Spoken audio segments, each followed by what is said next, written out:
Hallo, hallo, hallo. Hallo, dit is...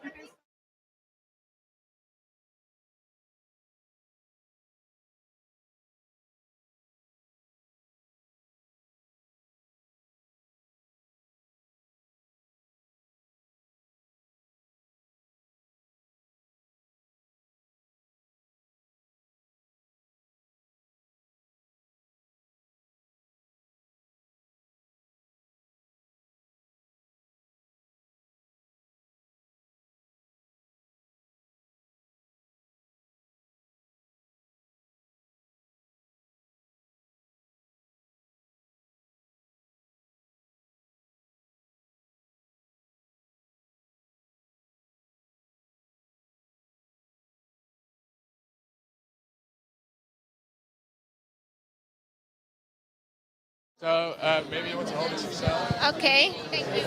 What should I say? I'll ask you some questions and then you just answer to me.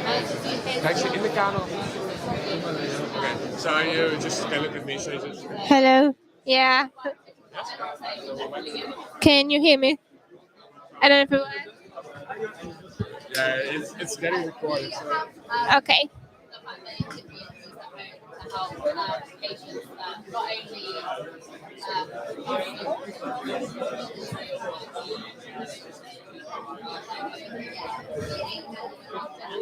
Okay, so from which team are you? What's your name? Hello, I'm Diana, and we are from St. Imperial, the Imperial College London team in this year's SensUs competition.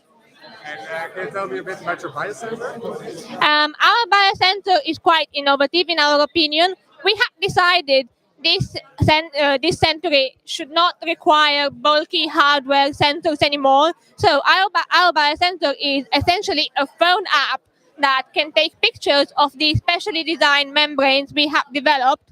The way they work is that we have nitrocellulose membranes printed with two lines that can bind to either vancomycin or biotin. We have also designed a novel conjugate made around a central protein center, which is conjugated to both vancomycin binding to the anti-vancomycin line and biotin binding to the avidin line. And we can run that along the membrane. The conjugate will bind to the first line, and then if you run a blood sample with vancomycin in, the vancomycin will displace the conjugate from the first line. Actually, can we do it again? It's too long. Just take a bit and just tell me a bit more about it. Can we just delete that and do it again? It's just really bad. I don't know how to say it, but complicated. Just quick, it is nice. Is dat goed? Wil je nog vragen stellen? Ja, we moeten ook in de Ja, dat lijkt me handig. Oké, Want ik hoor niet wat je zegt. Nee, oké, prima. En je mag dichterbij. Ja, ik wilde eentje, maar ik weet niet of Les 1 altijd van camerawerk. Dus altijd dichterbij is meer en meer. Dus als jij zegt van ik wil dit, als je praat, dan mag je gerust met de system in één keer. Technical question. I don't like speaking in public. En dan blijft er ook in en dan is er ook wat meer. Yeah, speaking using how the sensor question works, like if you can do that again, Yeah. I can do it shorter. Yeah, okay. Houd er rekening mee dat jij eigenlijk een beetje achter je moet staan, hier zo. En waarom? Jij geeft nou, jij bent interviewer. Ja, En je geeft, dat zij naar mij kijkt. ja, maar jij geeft de microfoon weg. Ja. Les 1, wat je nooit als interviewer moet doen, Oké. is je controle weggeven. En hoe doe je dat? Nooit doen. Dus een microfoon heb jij. Oké, Dan wel wat gaan we doen? Nee, dat hoeft niet. Want je kan gewoon een vraag stellen Ja. en dan kan je gewoon lepelen. Zo noem je dat. Dus kan je lepelen erin en dan praat zij gewoon. Ze moet hem niet vastpakken. Dan moet je meteen zeggen, Alright. klaar. Jij bepaalt, niet zij. It's fine. Yeah. Zij moet antwoord geven. Yes. Alright, gaan we doen. Jij registreert dus. En hoe kan ik nou dadelijk terug laten kijken? Dat is, even kijken, kijk hier heb je camera on, camera off. Ga je het terug gaan overnemen? Aaron belde mij net. We hebben hier Sorry, een what did you say? mode. I think I was saying that the first thing they did was quite badly. I didn't know what to say, so I just messed it up. Well, it's not. It's just like everything you tell is good, but we would like to keep it short. Yeah, I just went too long and I didn't finish, so yeah, can we just do it again? Dan make moet it je short, even stopzetten. Nou, dat doe je afspelen. Well, it's always very hard when there's like a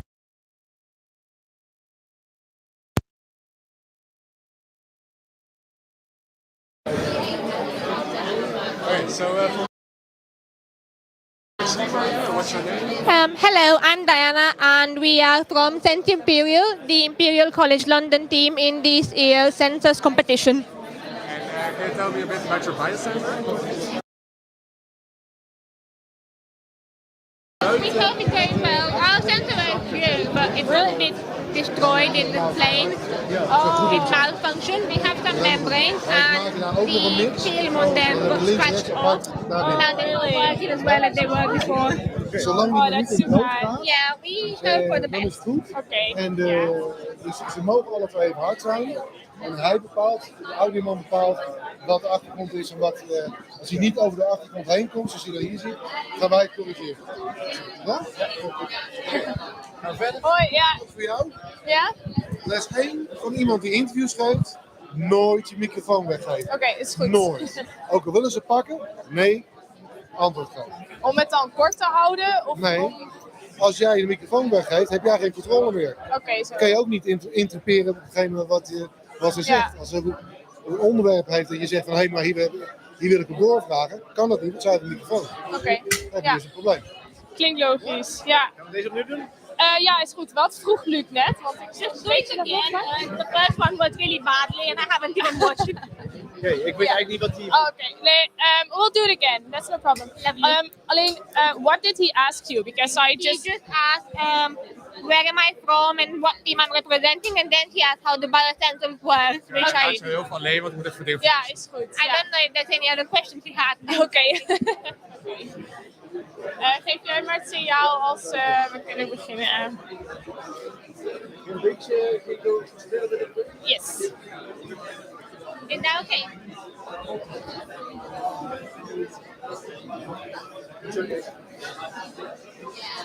Yeah?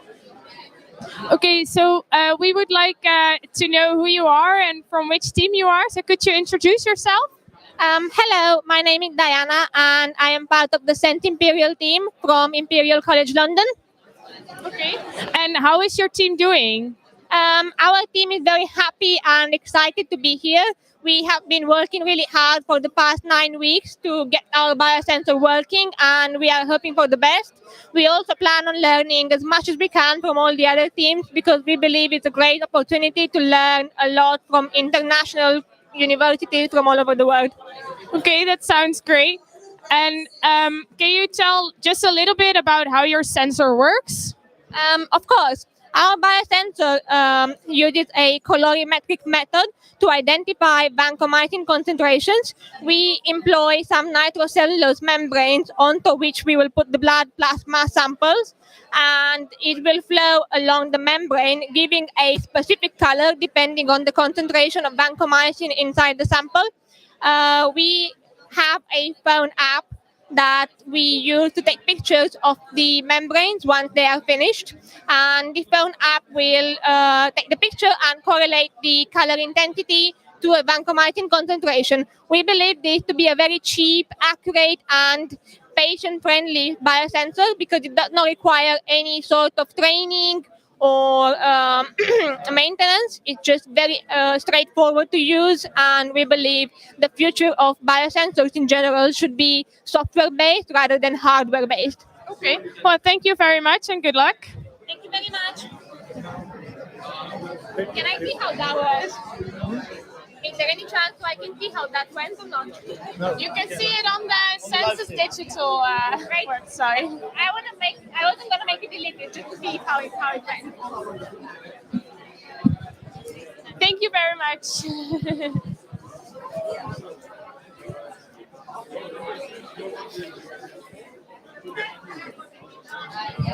Is het voldoende? Ja. Of, ja? We gaan bijna naar voren. Oké.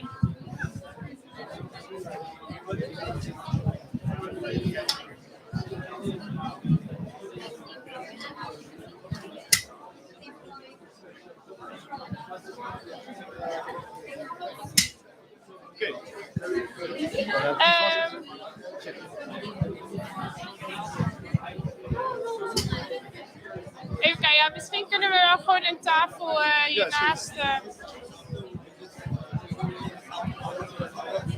Moet jij maar even vragen of je... Ja, is goed. Zou jij dan de microfoon ergens in houden? Oh.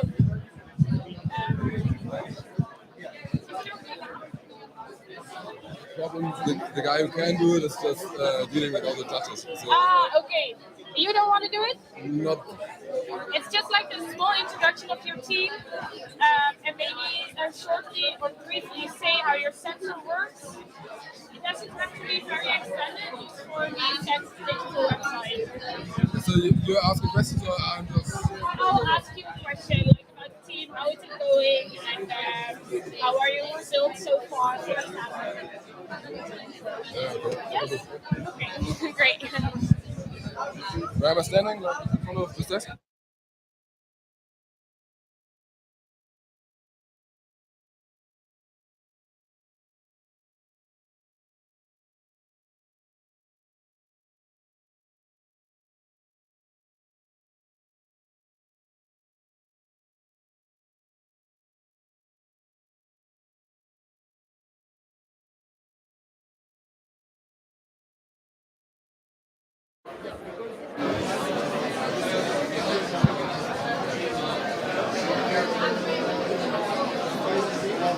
Waiting for the starting signal.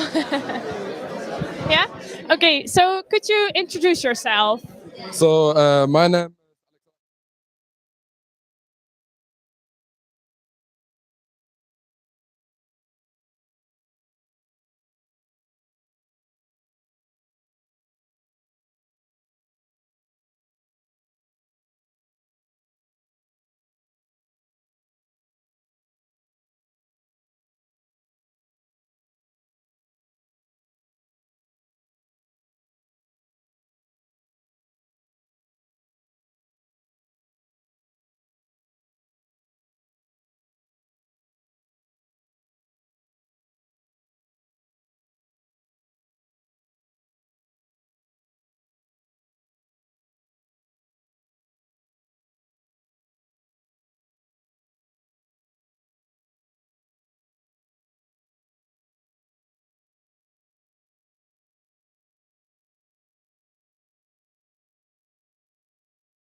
Take a seat.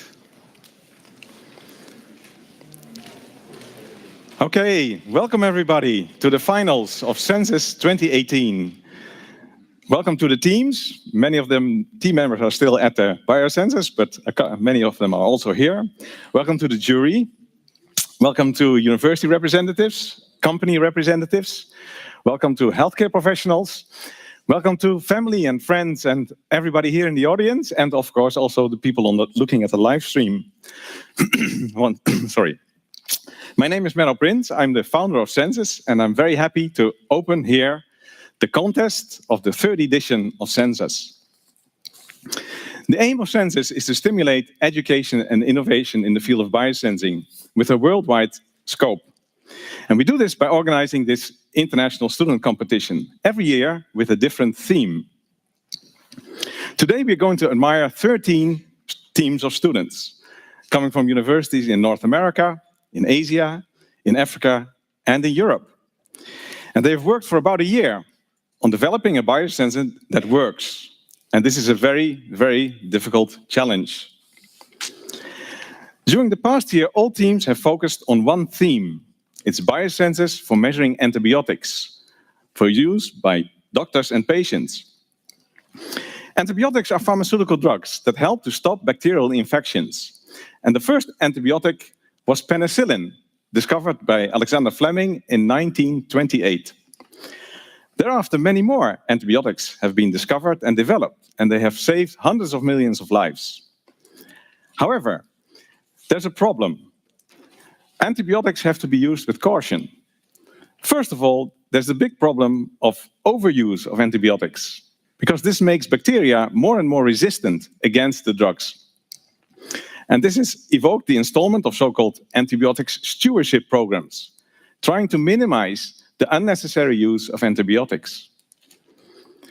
The second problem is that there are not many, the pipeline for antibiotic drugs is very thin. New antibiotics are not expected in the near future. And this means that we have to make the best possible use of the antibiotics that we already have.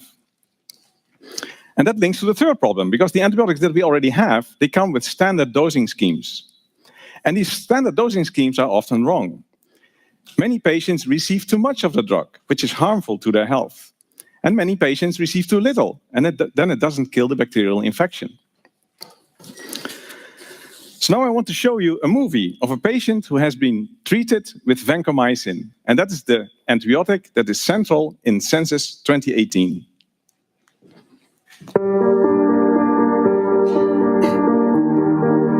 Ik ben Geert van Bokhorst, ik ben 59 jaar. Dit is mijn vrouw Anja. En mijn hobby's zijn kleinkinderen, mijn vrouw dus en de motorfiets. Ik ben sinds 2000 niet-patiënt. Dialyseren doe ik nu thuis. Dat doe ik nu 6 keer in de week, 2,5 uur. Dit is een perfecte manier van dialyseren. En dat is al die tijd goed gegaan.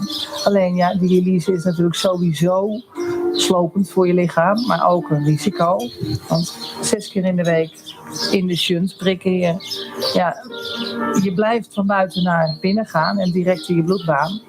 En ja, daardoor heeft hij waarschijnlijk een bacterie opgelopen. Het is ook opgenomen werd in het ziekenhuis. En wist natuurlijk in het begin niet wat ik had. Maar het bleek een bacterie op de pacemaker te zijn. En op het hart. Dus het was eigenlijk een lopende bacteriebom. Toen hebben ze geprobeerd dat weg te krijgen met antibiotica. Ja. Vancomycine. De vancomycine was echt het laatste redmiddel.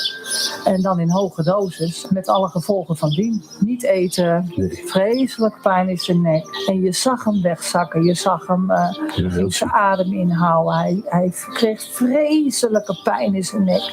Hij lag heel stil, durfde niet te bewegen.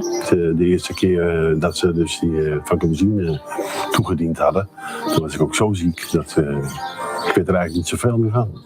Vanaf het moment dat hij vancomycine kreeg, heeft hij niet meer gegeten. Vancomycine werd in 800 milligram, soms in 1000. Dat was afhankelijk van de spiegels die ze afnamen. Ja. Om de dag namen ze een spiegel af. Ja, om de dag. En dan keken ze hoe hoog die spiegel was. En aan de hand daarvan werd het wat opgehoogd of wat verlaagd. Ik zei, nou, dit kan zo niet. Had ik ook aangegeven dat hij al gewoon overgevoelig voor alles is. Behandel hem nou met wat meer voorzichtigheid dan een ander. Nadat ik die vancomycine gekregen heb, toen ben ik dus heel veel kracht kwijtgeraakt. Spierkracht. Dus ik ben thuis gekomen en ik kon er eigenlijk helemaal niet zoveel douchen. Dat was al te veel slecht lopen. Alles deed me zeer. Het heeft heel lang geduurd voordat ik me eigenlijk weer een beetje beter voelde. Nee, we zijn gelukkig nog altijd samen heel positief. En we zijn ook samen ziek. Je bent niet alleen ziek, dat moet je samen doen.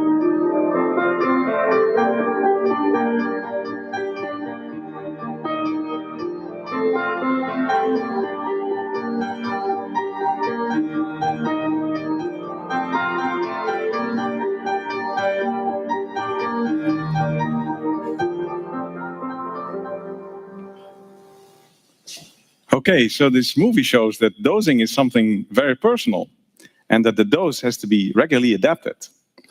And to further illustrate this problem, I have here some data from patients in an intensive care unit. On day 0, the treatment with vancomycin was started, and that was given according to a standard dosing protocol. And then every day, sample was taken from the patient and sent to a centralized laboratory facility where the vancomycin concentration in the blood was determined. And 1 day later, the doctor would receive the result and then again adapt the vancomycin dose. And this was repeated over 5 days.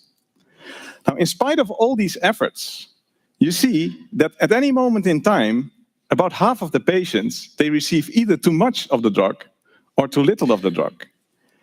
And the underlying cause is that every patient is different and that the condition of patients changes over time.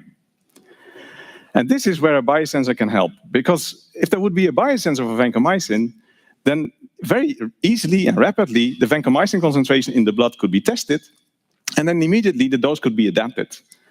And in that way, the vancomycin concentration in the blood could much better be controlled and ideally end up in this green bar, which is the right level of vancomycin for treating the infection, but not harming the patient. So this is why SensUs has selected antibiotics measurements as the central theme of SensUs 2018. And today you're going to see innovative solutions from teams from all over the world. And these solutions are all very different. And you will see them in the Senaatzaal here next door.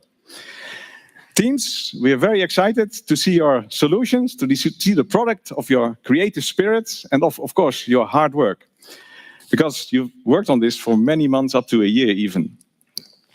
Now, before I close this opening speech, I would like to tell you that SensUs is organized by students for students.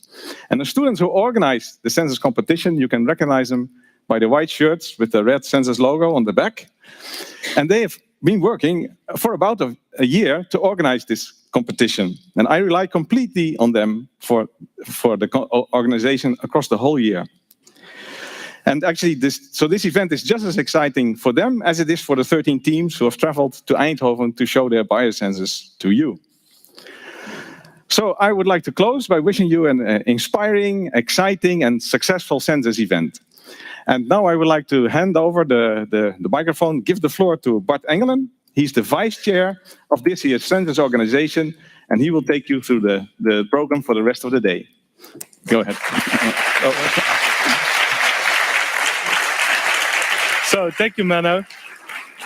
Can everybody hear me? Yeah. Okay. So, hello, everyone. I'm happy to welcome you on behalf of the SensUs organization.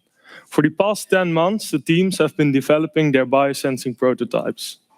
And today, we are all excited to see the results of the teams. SensUs is a hands-on approach to education. It's learning by doing. SensUs is engaging and demanding, and in that way, a very effective approach to education. Today, the teams will show and demonstrate their biosensor to the public.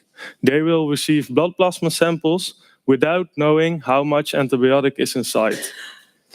And we can today watch on the screens in the testing area how accurate the answers of the biosensors are. So the teams have also developed business models for their biosensors. They are going to present how they think their sensors will be used in practice. They are going to present how the patients and doctors will use the biosensors. I would now like to walk you through today's program.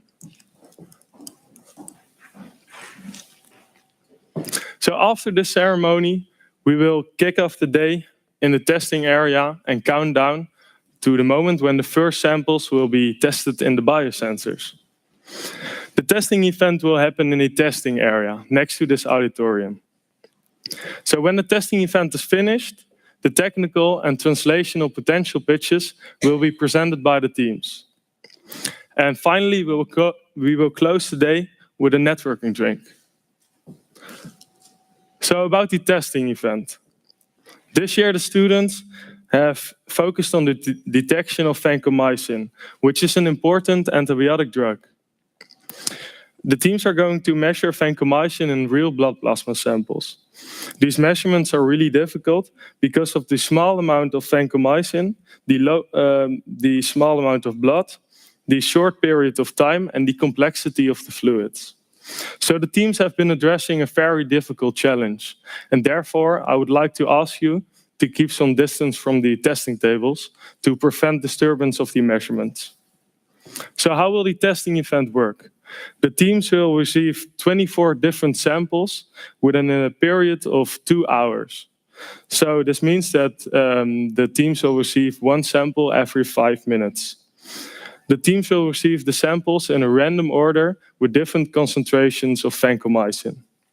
Since vancomycin is hard to detect, it is likely that a team will not succeed in measuring all 24 samples within the given time period. The measurement results will be shared with you via the screens.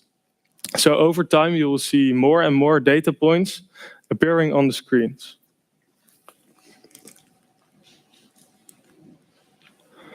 The biosensors will be judged by a group of experts in the field. And I would like to introduce you to the chair of our jury. Rogier Hopstaken, please welcome on stage.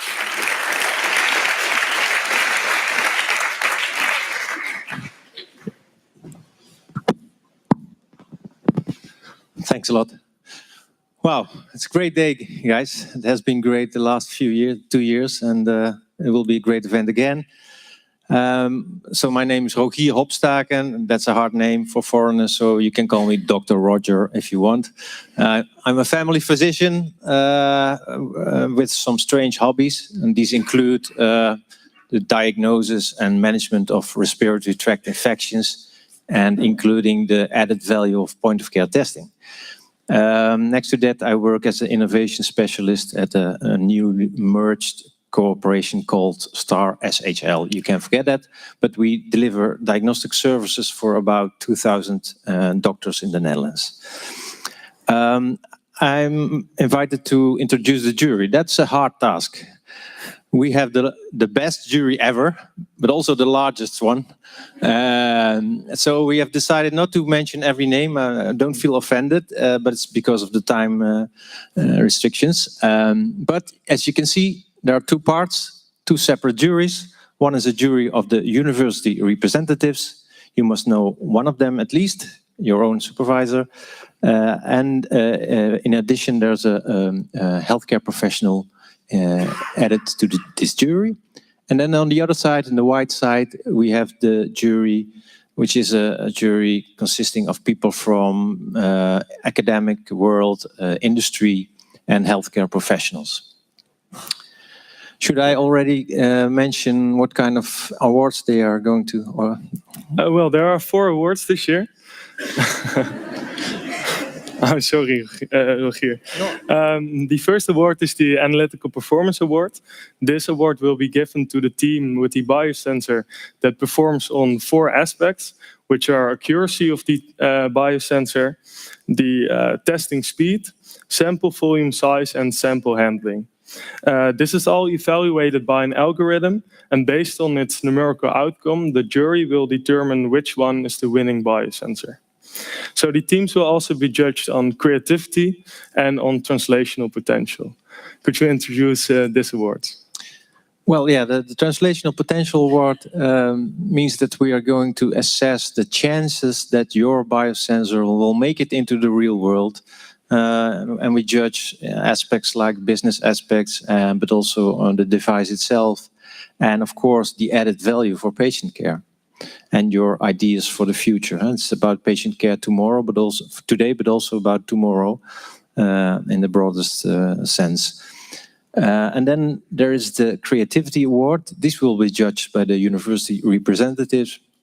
And it's not about the new making nice colors, but it's about technical creativity. It's about novelty and originality of the device and the concept for the future and the whole process you have been through the last 9 months. So then there's also the fourth award, the Public Inspiration Award. And this will be done by you and the public, both digitally and as well as live. Or you need to go to the website, I guess, and then judge. And you can judge and select 2 universities to be awarded with the Public Inspiration Award, which is highly appreciated. We will see that tomorrow. A big applause from the students. So I will tell more about the Public Inspiration Award and the votes later. But first, Rogier, thanks a lot for coming to stage. And I wish you...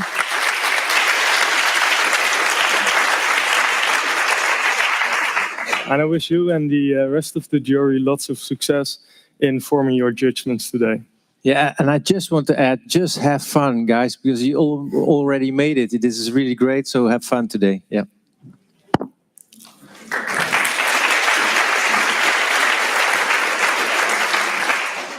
So Tuesday evening, we were working on the last preparations for SensUs. And that was the moment when we received this email. So my name is Shanak, and I'm a high school student. I live in New Delhi, India, and I'm very interested in watching SensUs 2018. We have built SensUs digital platform for people like Shanak. And I hope, Shanak, that you're watching from India today, and I hope that you are enjoying to see this event. So, SensUs Digital enables people from all over the world to compare and watch the teams online. You can see live results, which are relevant for the Analytical Performance Award, and you can cast your vote for the Public Inspiration Award. SensUs Digital also contains a live stream. It contains information about the teams, and it enables you to ask questions to the teams online, which will be presented via the live stream or will be answered via email.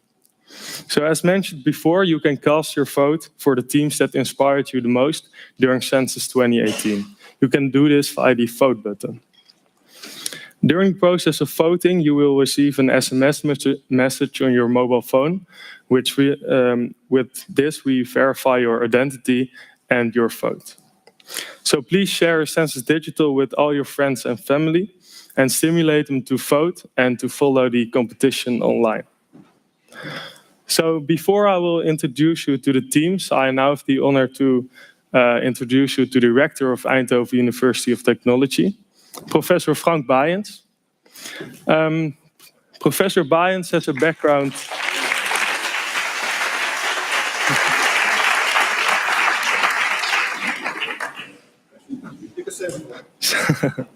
So Professor Bayens has a background in biomedical engineering, and as a rector he focuses on promoting excellence in research as well as in education.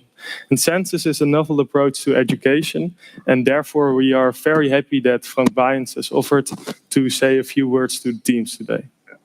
Thank you very much. First of all, a very warm welcome to Eindhoven and this university. I would like to congratulate you as well. Because you've been working on this for a full year, as I understand it. And today and tomorrow, you have the opportunity to show and share your results. But also to share your experience and to discuss the kind of solutions that you've been working on.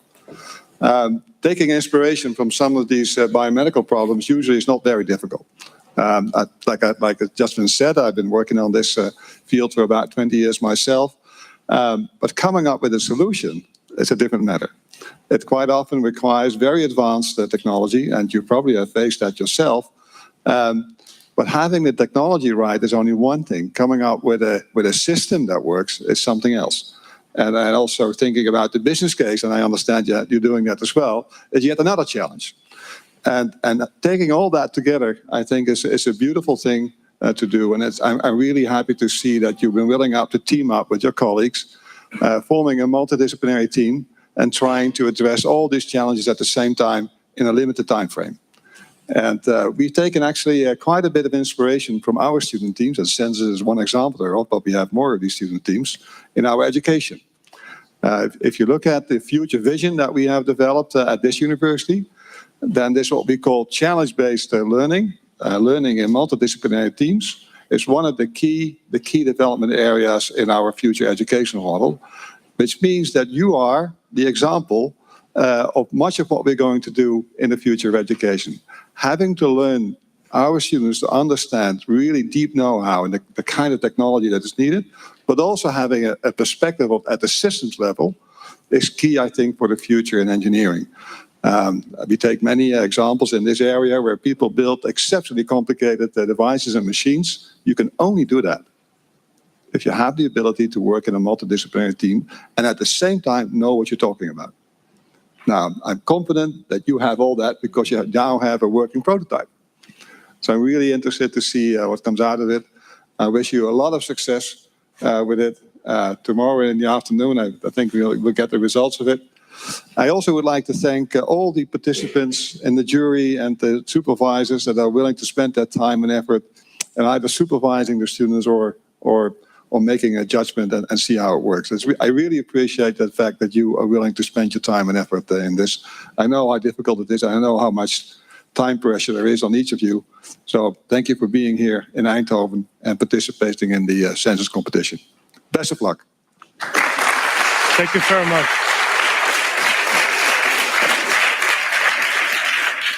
So thank you for this word of inspiration. And I would now like to go very quickly to the teams. The students that make SensUs what it is, and the students that have worked very hard to get to the results that we will see today. So I would now like to welcome on stage one student of every team.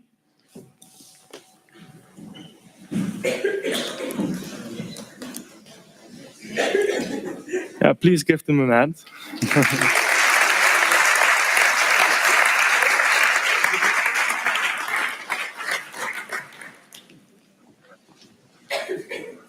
Welcome. So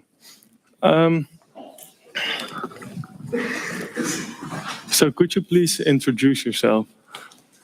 So hi, I'm Robert. I represent the University of Eindhoven right here.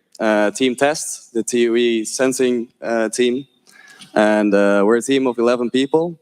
And we've got 7 different disciplines in our team. So I think our biosensor worked out great today. And I hope all of you can see it. Thank you. Yeah. Oh.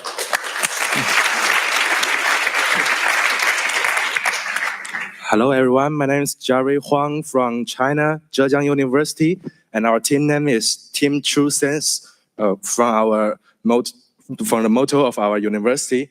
And our team includes 13 students at the bachelor degrees, no masters, no PhD, just the bachelors. And it's our first time to take part in the sensors, and we are happy to be here and nice to meet you too.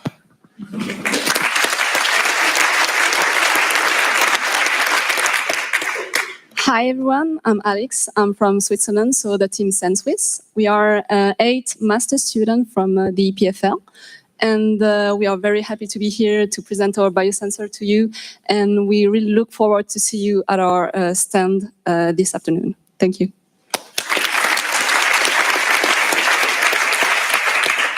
Hello, I'm Diana from Sense Imperial. Our team consists of 10 undergraduate students with various backgrounds, and we wish everyone best of luck in their biosensor competition today. Hello everyone, I'm Indraini. I'm from Eindhoven, from Belgium. We are a team of 13 members, and we are here to present our sensor today. And you'll see how it is working in the next couple of hours.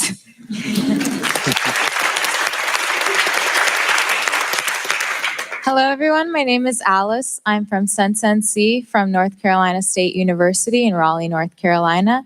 And our team consists of mostly undergraduate students from 4 different disciplines in engineering and a business marketing student. And we're very excited to be here and present our biosensor. Thank you.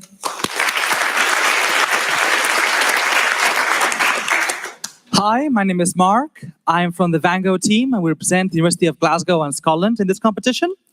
We actually have a mix of master and undergrad students, and I also wished everyone that has all kinds of good luck. And we hope that you come and see us, and we can show you our device. Thank you.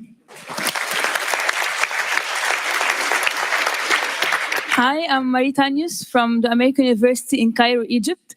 We are a 7-member team from different disciplines: pharmacy, chemistry, computer science, mechanical and electronic engineering. And after like 10 minutes, you will see a very creative and innovative device. Thank you.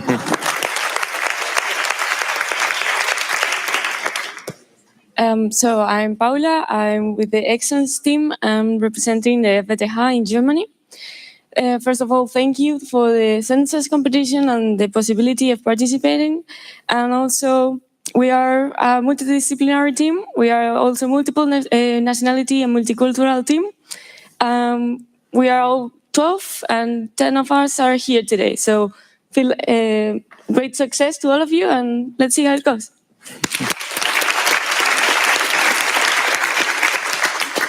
Hello, my name is Ken, and I'm from Uppsala University, the UVS team. We are 8 members, and we're very excited to be here. Thank you, Eindhoven, for making this event, and best of luck to everyone. Hi, everyone. My name is Emily. I am from the Technical University of Denmark. Our team is Detectors, and we're also lots of different disciplines, all within engineering. Straight from chemistry and industrial engineering, management, both undergraduate and graduate students.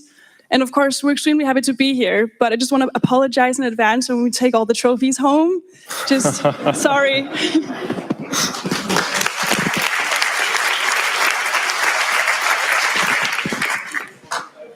Hi, I'm Elizabeth with biosensing from Canada. We faced a lot of challenges getting here, especially with FedEx that only sent our stuff last night.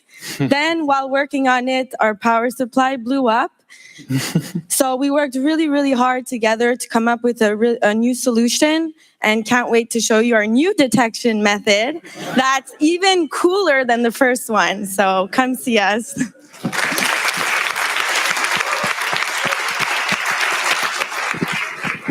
Hello everyone, my name is Laura Mancia and I represent Science Tech Barcelona team, and I invite you to come to see our banner, our pitches, and well, we are all very excited. Thank you so much, and that's it.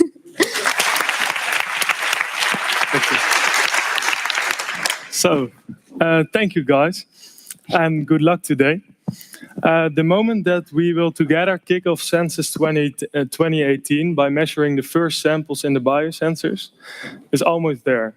So I would like to invite you to go outside, and then together we will count down to the start of the testing event. So please join me in the testing area and let's count down. Thank you.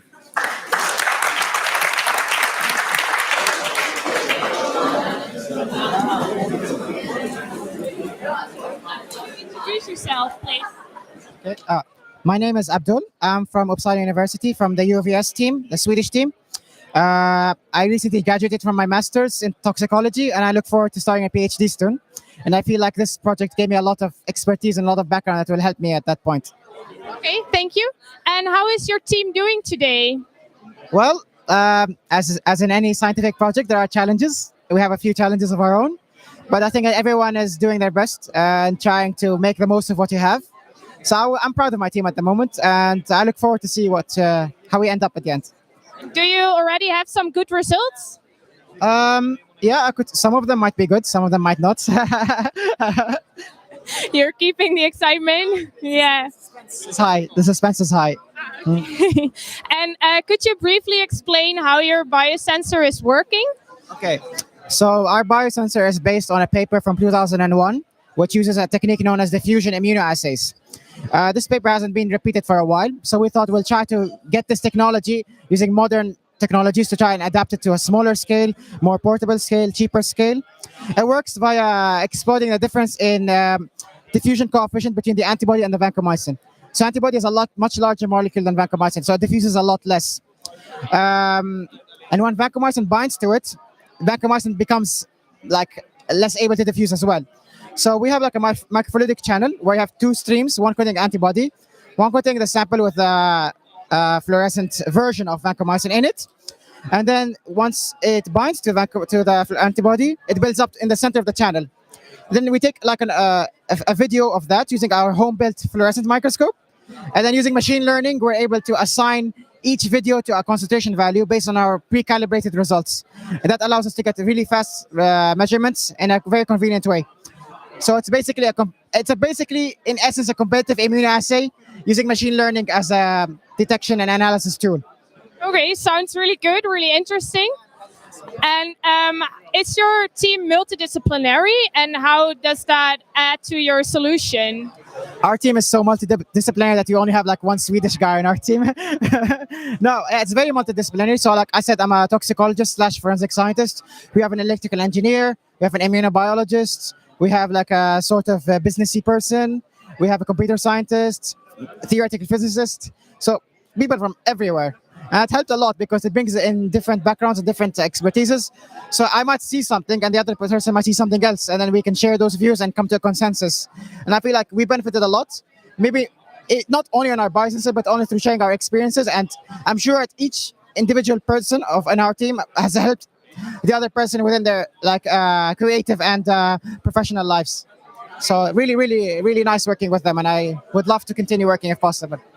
Yeah, okay, thank you. And how is your team enjoying the competition this weekend? And do you like being in Eindhoven? Yeah, it was great. Eindhoven is a very interesting city. It's designed in a very interesting way. So it's like walking through an artscape in a way. But yeah, we were exploring. We had fun with the activities you came up with. I think we were a bit nervous in the beginning, coming in here, having to present this, but I think now we're happy to be here. We're happy with what we achieved, and I'm glad that we came here. You made some new friends already? Yeah, definitely. I mean, I made friends with the Egyptian team, but I was out with the American team. I met some from the Canadian team. Like, everyone is more or less in the same spot, and they all have the same aspirations. So it's only natural that you make friends quite quickly. Nice. Good to hear also that you like it to be here, because that's really important as well, of course. And I have a question about the competition itself. Are you aiming for a specific award? Okay. Well, we're aiming mostly for the creativity awards, and mostly the creativity award and the translational potential, those two. Okay, well, thank you very much.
The Eindhoven Startup Alliance is creating a symbiotic relationship between high-tech startups and large-scale corporations in the Eindhoven Brainport region.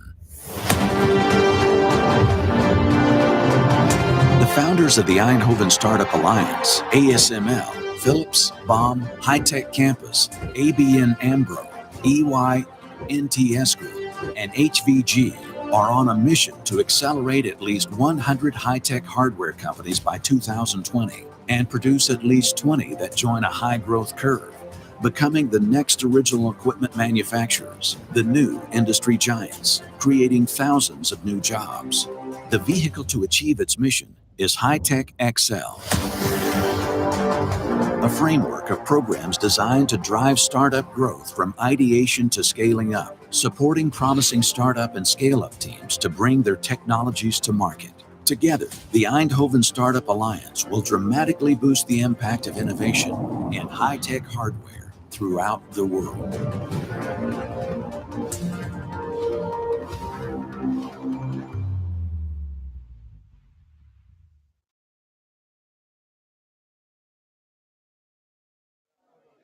Hi, could you introduce yourself, please? Sure. My name is Mark Vives Enric. We're representing the Van Gogh team from the University of Glasgow, and we have developed an ELISA-based system that uses magnets to identify the concentration of vancomycin in blood. Okay, great, thank you. And how is your team doing today? Well, I think quite well. I mean, like, now it's way calmer, but before it was super crazy. We actually got tons of interest, so we're very happy to show our products. And I think that the tests are going quite well. We were testing it before, before the judges came, and the calibration curve went absolutely fine, so we were excited. And I haven't spoken to my actual teammates that are doing the sensing, but from their looks on their faces, I think it's going quite well. That's good to hear. And so you spoke to the judges. How are their comments? Did they have difficult questions? Some of them are quite difficult. The first judges that we had, we were a bit nervous, and they started to provide with questions, and we were like, oh my god, we're going to answer. But I think we went through, and more judges came along, creativity judges and the business ones. They also came along, and we got confidence in our answers. And I think it's going quite well. And I think we're slowly improving, so we can only get better. And what was the most difficult question that you have had? It was one about a control for the, because vancomycin is a very small molecule, so they were concerned about the active sites of our sandwich system. And they were asking about the control. And for a second, I couldn't remember it. And I was like, okay, I'll have to find someone quick that can remember it, because I just blanked out. So I went to find Arrow. It's like that one over there. Okay. And but we answered the question. I think that we did quite well. But it was a tense moment for a second. So what is your control system? So we're using different blocking systems, the blocking agents, to check that what we're actually seeing is the antibodies binding to the vancomycin, both the capture monoclonal antibody as well as the polyclonal detection antibody. Thank you. And I have a question about the awards, because is there an award you are aiming for? One specific you really want to win? Well, we want to win all of them, but me personally, I really want to win the public speech one. I mean, only if I can, but I encourage everyone to vote for us. But yeah, that's one of the main ones, as well as the we want the functionalized one, because we actually have lots of sponsors. So we actually have lots of sponsors, and there's two main companies that are interested in having talks with us. So we haven't actually sat down and decided on the actual goals for the commercialization of the device, but they're interested enough that they actually want to have various meetings with us. So we want to show that SensUs is validating our result, that we have a functionalizing device that will allow us to commercialize it, but not only for healthcare, because in an ELISA-based system, we can change the antibody to detect anything that an antibody can detect. So the final goal is any lab, institution, or hospital that wants this as an ELISA-based system that works much better than with fluorophores. So you're aiming much higher than only the SensUs competition. Oh, yes. The target is obviously mid-sized hospitals right now for vancomycin users that don't have lab, because with this system, they don't have to send the samples to another lab. that normally costs money. It takes a long while to get the results back. That would be the first one, and then target like bigger hospitals and healthcare institution insurances. But the final goal is any institution for an ELISA-based system, because the magnetic properties won't disappear, but the fluorophores like decay really quickly. So you can. And well, thank you very much for the interview, and please vote for us. Thank you very much. Okay.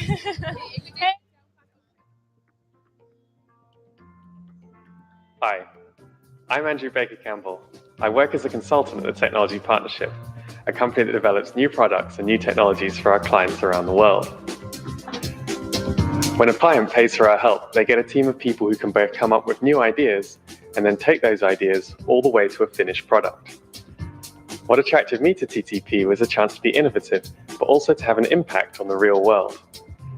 TTP has turned out to be a great environment to invent, offering a chance to act like an entrepreneur, but with the support of smart and experienced colleagues.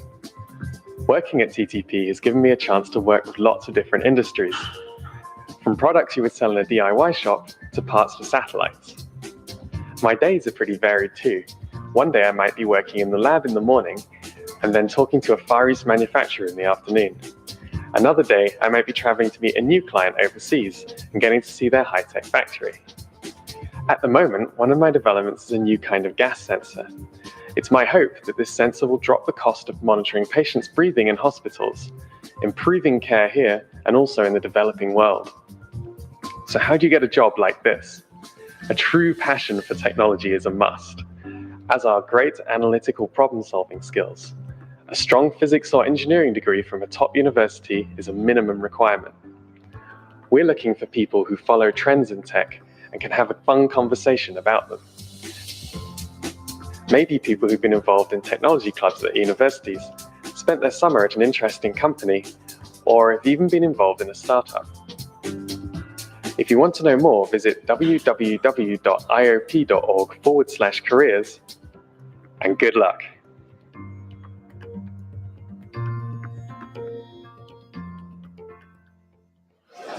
Hi, could you introduce yourself, please? Yeah, my name is Frédéric Fournel. I represent the biosensing team from University of Montreal. Okay, thank you. And how is your team doing today? Yeah, our team is doing pretty great, I think, because everything blew up last night, and we managed to find a new detector for our device. We replaced a photodiode detector with not a photodiode, but we replaced our photo detector with a cell phone camera, and we reprogrammed everything that now we can have results. So I think this is pretty good. You did that in one day? Yeah, in one night, in fact, because we received all our package last night at 7 p.m. and we worked really hard all the night to be able to show you something. Okay, wow, that's impressive. And is your team really stressed, or are you still having fun? We are still having fun. I think we were stressed, but now we have we are able to detect something. I think we are having a lot of fun because the competition is awesome. It's really, really nice. All the teams are really, really kind and gentle. And yes, and we detect something. So you have some good results? Good, I don't know, but we have some results, and we will check with the real concentration. We will check the results. So that's still a little bit exciting. We have to wait for that. Yeah, and are you aiming for a specific award? Yes, I think right now we are aiming for the Creativity Awards because we have a cell phone application that we are able to connect to the device, and we can program everything. You can collect the data and receive the data on your own cell phone. So this is something I think really new, really, really useful for real application. And also I think we show a lot of creativity last night because we were able to replace our detector by our cell phone and to completely switch out our detection. Okay, wow, that's good. A completely different question to finish up. What do you think of Eindhoven? Eindhoven is a really, really nice city. It's really beautiful, really intellectual, and I think it's like brand new. This is really nice. And the university is awesome. I think all the universities should take Eindhoven University as an example. That's really good to hear. Well, thank you very much. Okay.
it's very nice to be here in Eindhoven to discover this new city with everyone.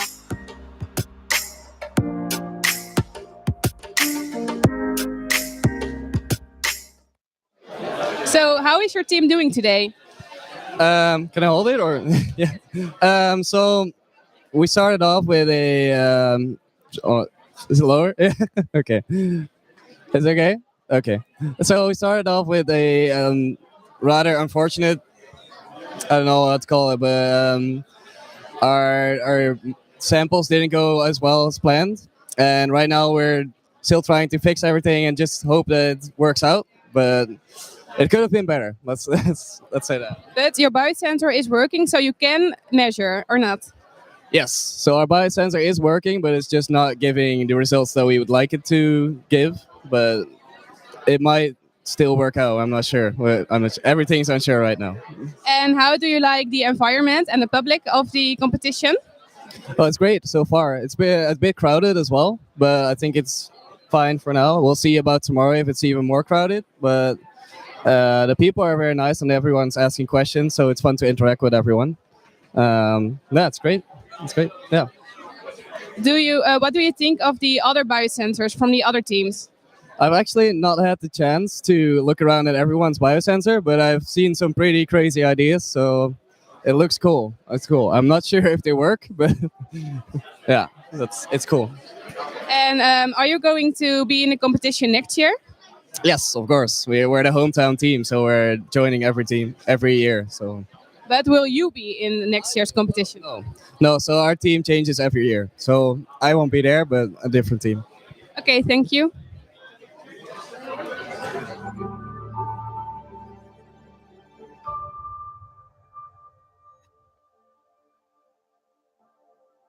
Welcome to Flow Alliance, the house of microfluidics. Flow Alliance is your expert for microfluidic projects worldwide. You can rely on us for smart polymer microfluidic technologies and volume manufacturing for your business success. An alliance brings out the best in all partners involved. The Flow Alliance is driven by 3 expert companies, Micronit, Axicon, and Helvoet. We cover the full flow of polymer microfluidic consumables, from idea to high-volume manufacturing. Flow Alliance gives you the power of more than one point of contact, one quality standard, and one shared goal. The markets for microfluidic-based consumables, being mainly IVD, point of care, life sciences, food safety and environmental testing, are increasingly asking for high-volume manufacturing.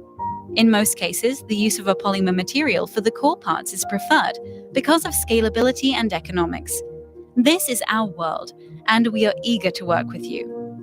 The Flow Alliance is at your side in every stage of your polymer-based microfluidic consumable project, combining innovation and creativity with a solid development process, making maximum use of our proven technologies. The complementary expertise of our 3 ISO-certified member companies forms the base of this. Our competences are gathered around design, injection molding tooling, and process development, prototyping, delivery of validation samples, and high-volume manufacturing. One of the member companies will be your single point of contact, making it clear and easy for you.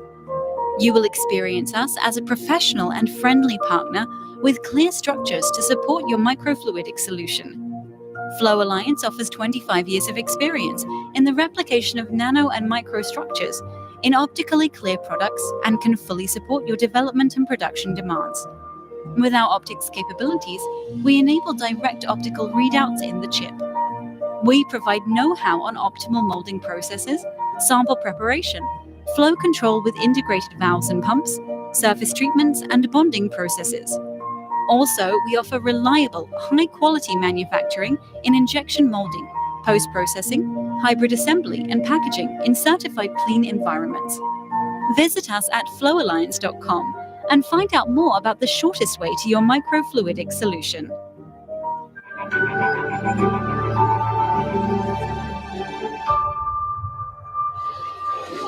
So hi, can you tell me what your role is this day? I have no role, I'm a guest. Oh, I'm sorry. I thought you were one of the jury members, but so how do you think the competition is going? How do you like it? Yeah, I like it very much. It's very good to see a lot of enthusiastic people working on quick sensing, and all teams seem very excited to make the best out of it. I'm very impressed. It's the only event in the world, I understood. Yes, that's true. And do you have a history in biosensing or biomedical engineering? No, well, I'm an investor in biotech in general, in pharma, developing biotech and pharmaceutical companies, and diagnostics and events like this. Developing diagnostic products is also one of our interest areas. And do you think that the biosensors here are of a good level, that they work properly? Do I think that they work properly? I have no idea. I've seen some data and I saw a lot of differences between the teams, so we'll see. And what do you think of the fact that 13 international teams are right here just in one place? Yeah, it's amazing. It's very impressive. It's well done. And do you already have a favorite team? Yes, I got some postcards from the Chinese people, so I'm supporting the Chinese. Okay, thank you. So do you want to say something more, or? No, I wish you all a very good event and a lot of fun as well. And I hope the best wins. Okay, thank you.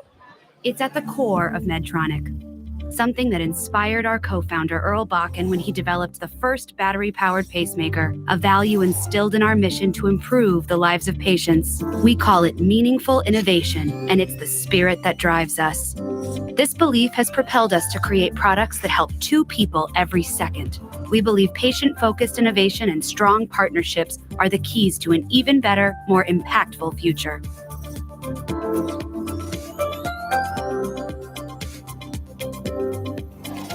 With the help of patients, providers, and physicians, we're developing the capabilities that were unimaginable only a decade ago, but are now essential in an era of personalized precision medicine. Material science, 3D printing, algorithms, robotics, augmented reality, biosensors, and regenerative medicine are some of the innovative ideas we're using to make an impact, creating a promising future with better health outcomes for patients. More at medtronic.com/innovation.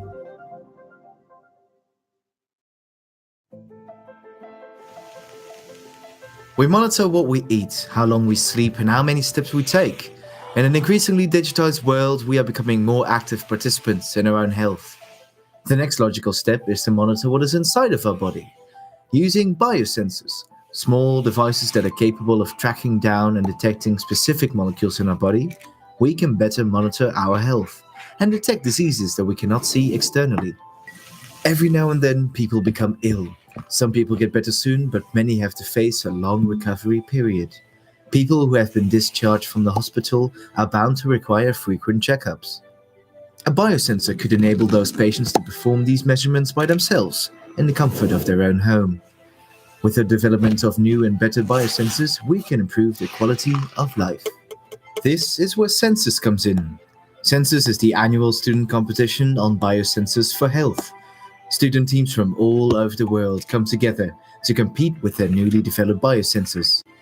In this way, SensUs takes innovation and education on biosensors to a whole new level.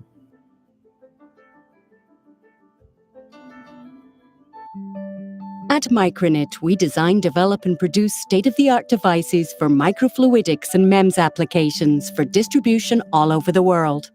Our products include a broad range of chips in various sizes, as well as complete wafers.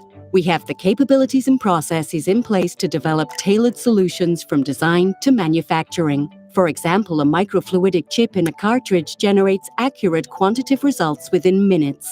You innovate constantly to stay on top of the market. Micronet can provide you with crucial core technology parts for your products. For an optimal solution, we offer you a selection of just about any material or combination of materials. Glass, polymers, silicon, or even hybrid combinations of these or other materials. Together with you, our expert engineers devise a solution that meets your needs, taking functionality, scalability, and cost into consideration. Our flexible processes occur in our ISO-certified production facilities in the Netherlands and Germany. For example, we can include surface functionalization, such as spotting picoliter amounts of biomolecules. Quality control and assurance measurements, such as statistical process control and traceability procedures, are embedded according to ISO 9001 and ISO 13458 directives. After release, the product is ready for distribution all over the world. You can start working with a device right away upon delivery and obtain reliable test results. At Micronit, we provide innovative lab-on-a-chip and MEMS solutions that help our customers improve your products and research, contributing to the quality of life. From idea to design to large-scale production, at Micronit, we're ready to accept your challenge. Like to know more about Micronit's creative product development and manufacturing capabilities? Visit micronit.com and discover what we can do for you. Which team are you? We are from the vancomycin team in Belgium, from the KU Leuven. How is your biosensor working? Is everything going all right? Yeah, we can see that the other members of the team are testing the biosensor, and in a few minutes you'll know the whole result. So I guess it's going fine. Can you explain shortly how your biosensor works? We use a technique that's called electrochemistry, in which we apply a certain voltage to the sample, which will oxidize the vancomycin molecule, which sets free an electron that we can measure as a current. And with the current, we can determine the concentration of the vancomycin in the sample. Okay. And for the actual device, we have a really cool device with a slider system and a touch screen. So it's really user-friendly, and we don't, like, the attendant or the nurse won't really require any special clinical training for operating the device. So you can see it there. It's this device. So did you focus on patient friendliness? Yes, so we thought about all those things, and we made a very compact device, and it's really fast, so we can measure in less than 5 minutes, and it is also cheap, and it also looks good. And what do you think of the fact that there are also 12 more international universities here? Yeah, it's really exciting to see what everyone's been working on and to look around. And there are actually a couple of people that have the same technique but slightly different. So it's really fun to see how they attack the problem with kind of the same technique but just slightly different. And do you see it as a competition? Yeah, it's a competition. Yeah. One of my friends from the Netherlands is also competing in the Dutch team. So for me, it's mostly a competition with him. And also with the other teams, of course. And what do you think of Eindhoven? About Eindhoven. We really, really love the campus. So personally, I thought it was a good blend of the European city center and of the new architecture, which is like an American style of universities. So I really love the whole city with the campus and the city center. And are you planning to come back next year, or are you just competing 1 year in the SensUs team? Yeah, KU Leuven has been participating since the first year of SensUs. So in the first year, we won a gold medal. In the second year, we won a silver medal. And this is the third year, and I'm sure we'll continue participating. Do you have any tips for the other teams? It's difficult to say the tips. So enjoy what you're doing. Yes. Just enjoy it, even if it goes wrong. Okay, thank you.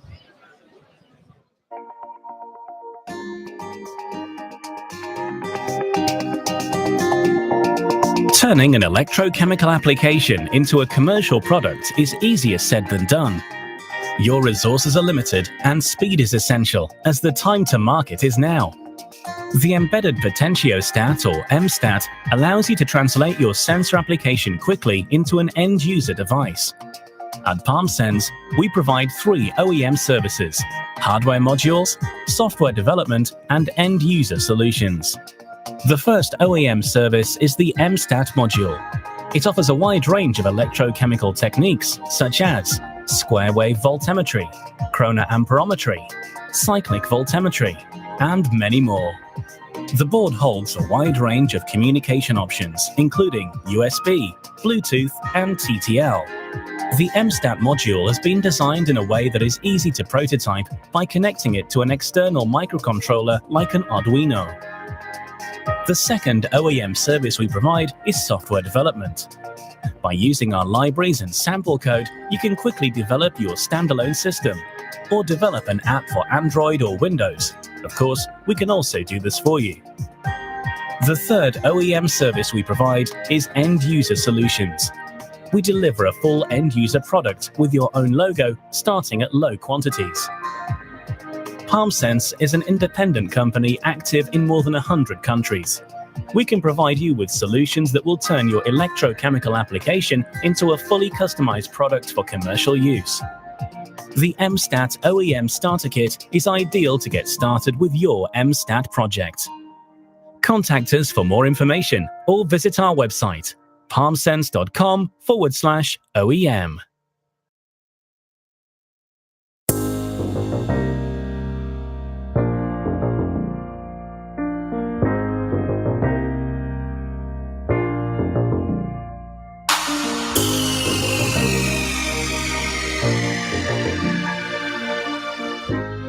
So yeah, that's very nice to be here in Eindhoven to discover this new city with everyone.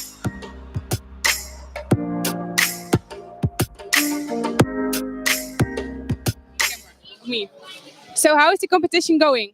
Yeah, I think it's really fun for us. The guys in the back are a little stressed because they have to do all the measuring. Yeah, but it's really fun to talk to all the company partners and all the judges as well, because they keep asking really tough questions, but that's what all of this is about. Okay, and from which team are you? From the RWTH team, Accents, RWTH University in Aachen. And do you like the Netherlands? Yeah, I enjoy it. So we are close by in Aachen, as you know. So yeah, really enjoy it, especially Eindhoven, as it's like really high tech. It has a great focus on it, and also all the architecture. So yesterday you had a Meet the Partner event. What do you think of the entrepreneurship around the competition? Yeah, you can really feel it. It doesn't matter who you talk to, that the translation potential of all the sensors is really important to them. For the partner event, for us, for example, we had to really pick our partners because most of us are electrical engineers, and that just shows how different of an approach you can pick, because we're not really doing what these companies do, you know? So it's just another way to think about how to approach this topic. Okay, thank you. And can you explain in short how your biosensor works? Yeah, okay, in short. So as we are electrical engineers, are using the electrical properties.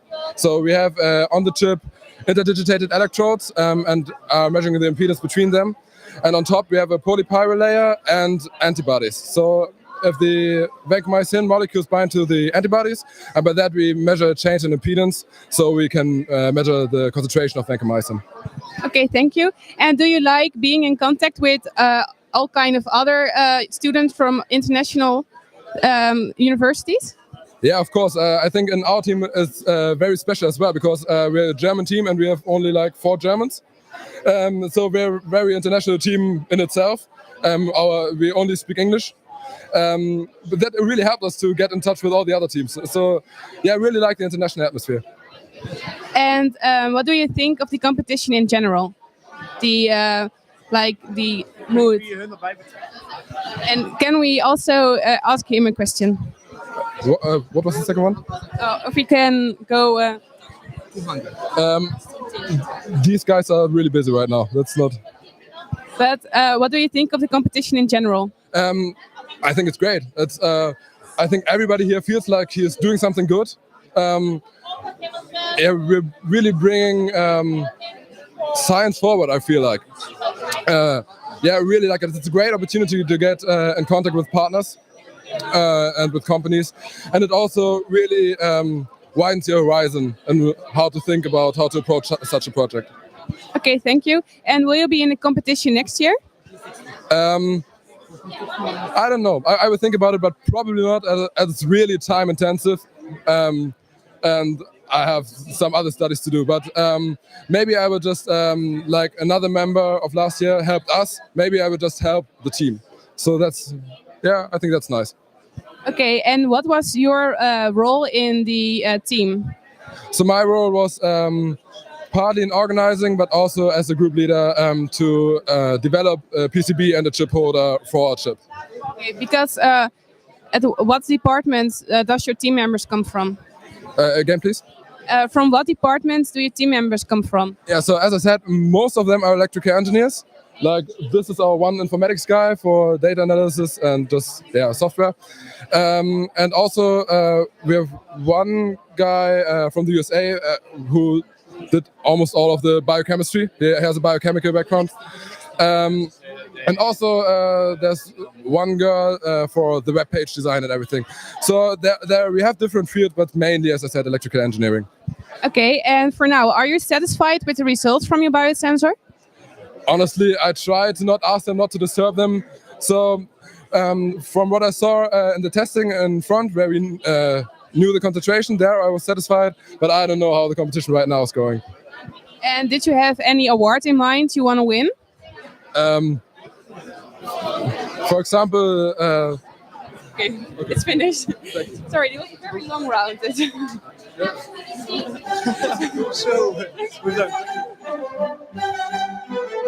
Regardless if your project is still proof of concept or a fully commercialized product, maybe a microneedle patch, multiplex well plate, or point-of-care diagnostic, if you say you've got precious content and secret sauces you want deposited onto it with tight tolerances, actionable knowledge, and maybe someday big profits, well, I'll tell you,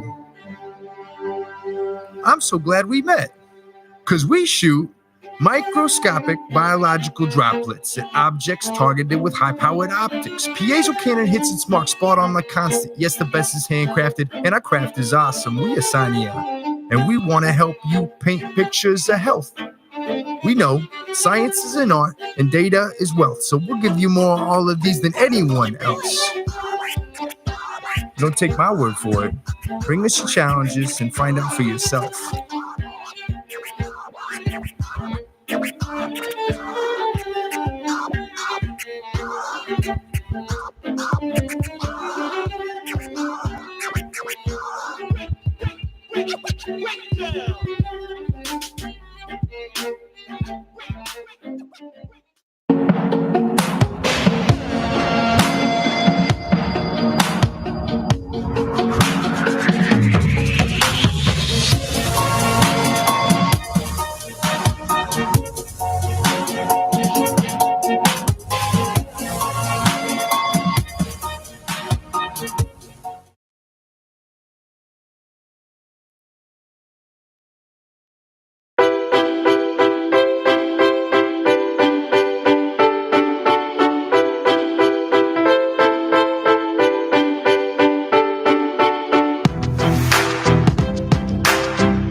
That's very nice to be here in Eindhoven to discover this new city with everyone.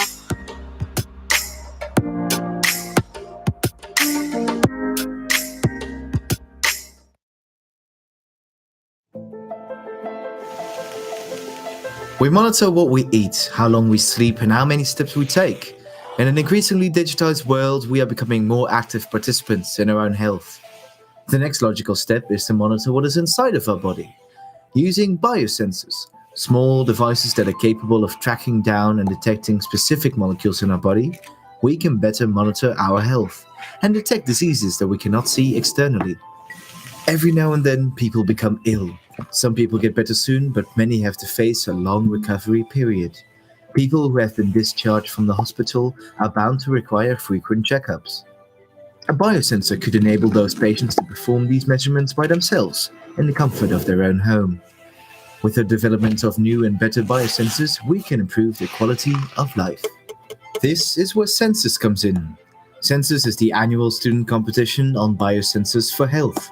Student teams from all over the world come together to compete with their newly developed biosensors. In this way, SensUs takes innovation and education on biosensors to a whole new level.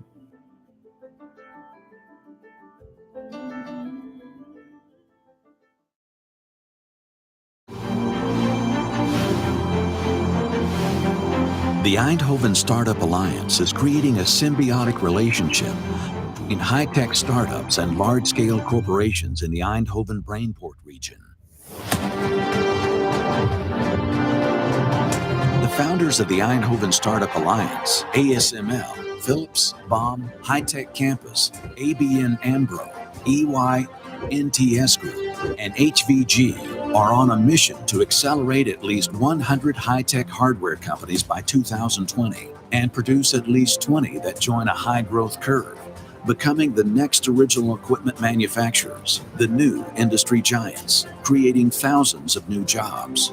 The vehicle to achieve its mission is High-Tech XL, a framework of programs designed to drive startup growth from ideation to scaling up, supporting promising startup and scale-up teams to bring their technologies to market. Together, the Eindhoven Startup Alliance will dramatically boost the impact of innovation in high-tech hardware throughout the world.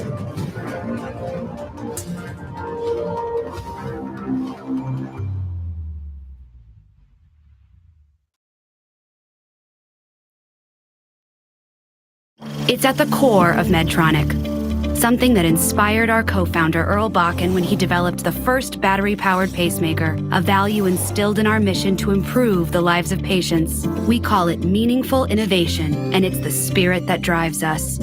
This belief has propelled us to create that help innovation and strong partnerships are the keys to an even better, more impactful future.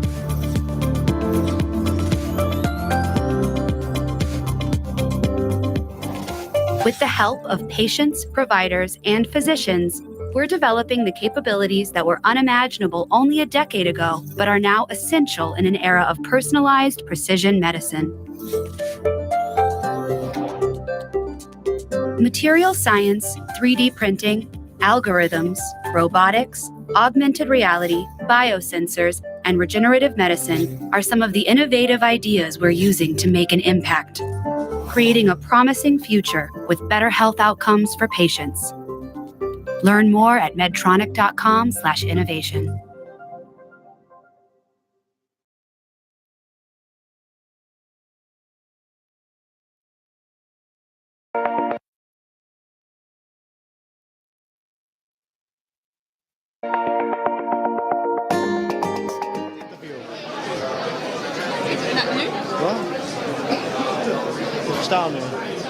Go interview. Hi, so you're a guest today. What do you think of the competition? It's a very interesting competition, the SensUs competition, because it's quite different from all the others.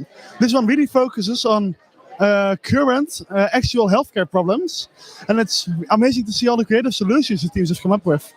And what do you think of the international aspect of the competition? The international aspect is what makes the competition so great. We don't only have Dutch teams or European teams. I see teams from China, from America, from all over the world. And that makes for a really valuable mix to see all the different solutions that teams have come up with. And you have also been a participant in the competition, right? What do you think of the competition as an ex-participant? As an ex-participant, it's amazing to see the competition grow. When I started out 2 years ago, there were only 5 teams, all from within Europe.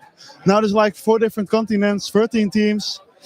And it's really amazing just to see how it grows and to see the positive vibe that was there from the very beginning. And do you have any tips for the participating teams? For the participating team, enjoy the competition, because it's not about the prizes, it's about just building your sensor and learning on the way. It's a learning experience. And would you like to participate another year? Now you see all this again. Could you repeat the question? Do you want to enjoy another year? Now you see the whole competition again. It's great for one time, but if you start over again, you don't really learn as much as you did the first time. So it's okay. Which team do you think is going to win, or which has the most potential to win? Well, as an ex-member of the Eindhoven team, I have to say Test. Though I'm very positively surprised by North Carolina. and by the Canadian team. They look very impressive with the techniques. What makes their biosensors different than the others? The use of polymers, of MIPS, is quite novel, and not many teams get it working. I believe they're the first team that got it working that I've seen at the competition. Many have tried, but none of them have succeeded. And which award do you think is the most important to win? Most important to win is of course, translation potential, because that's the one that's actually useful in the future, besides the competition. If you have a sensor and you cannot bring it to market, what is the use of it? It's not useful at all. And what is? Can you say something else about the environment and just the competition in general?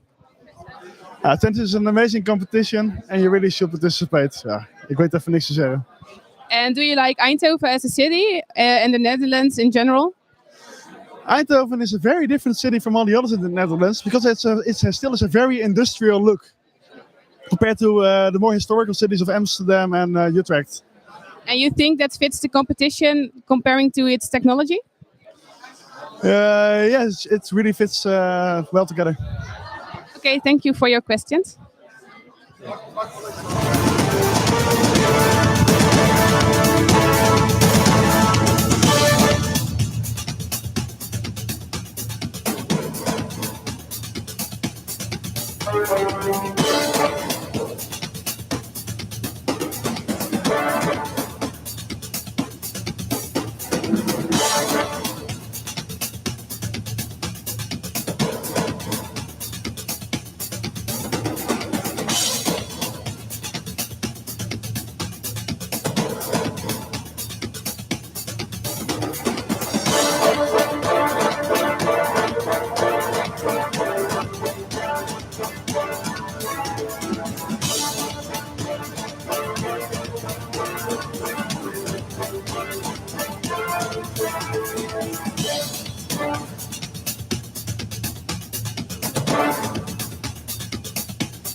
Hi, good afternoon, everyone.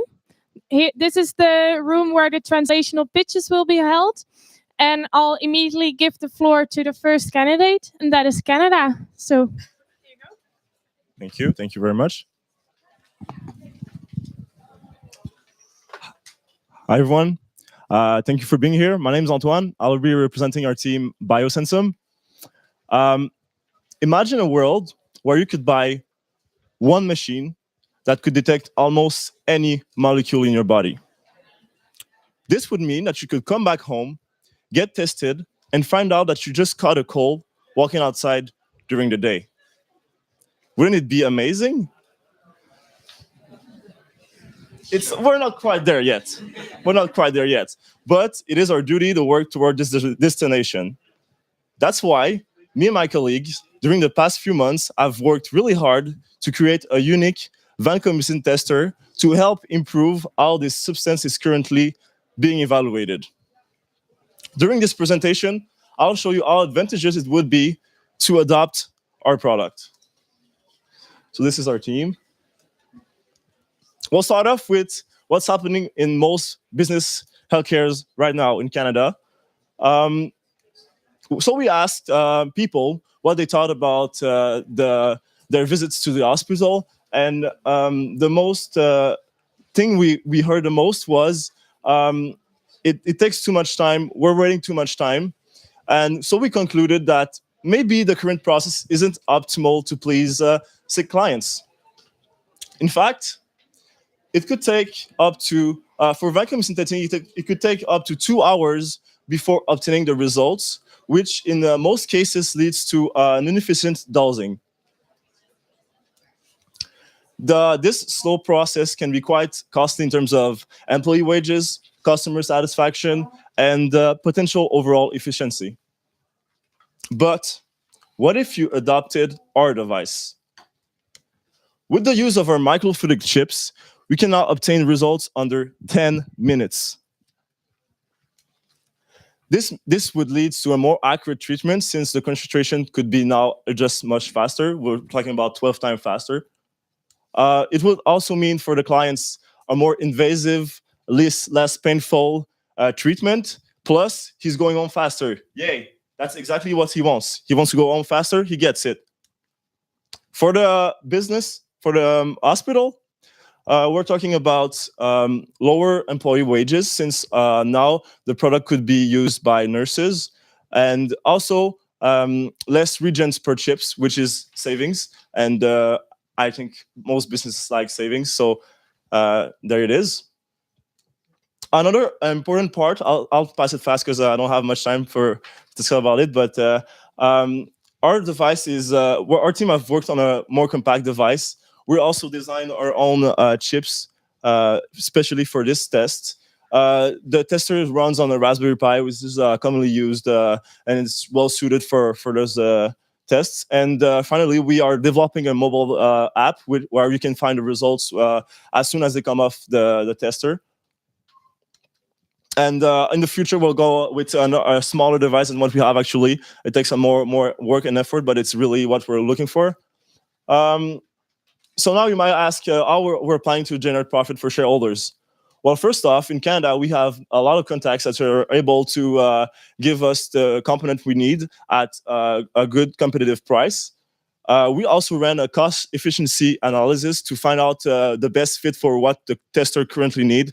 This means that the cost of production is competitive, which leads to good margins on market pricing.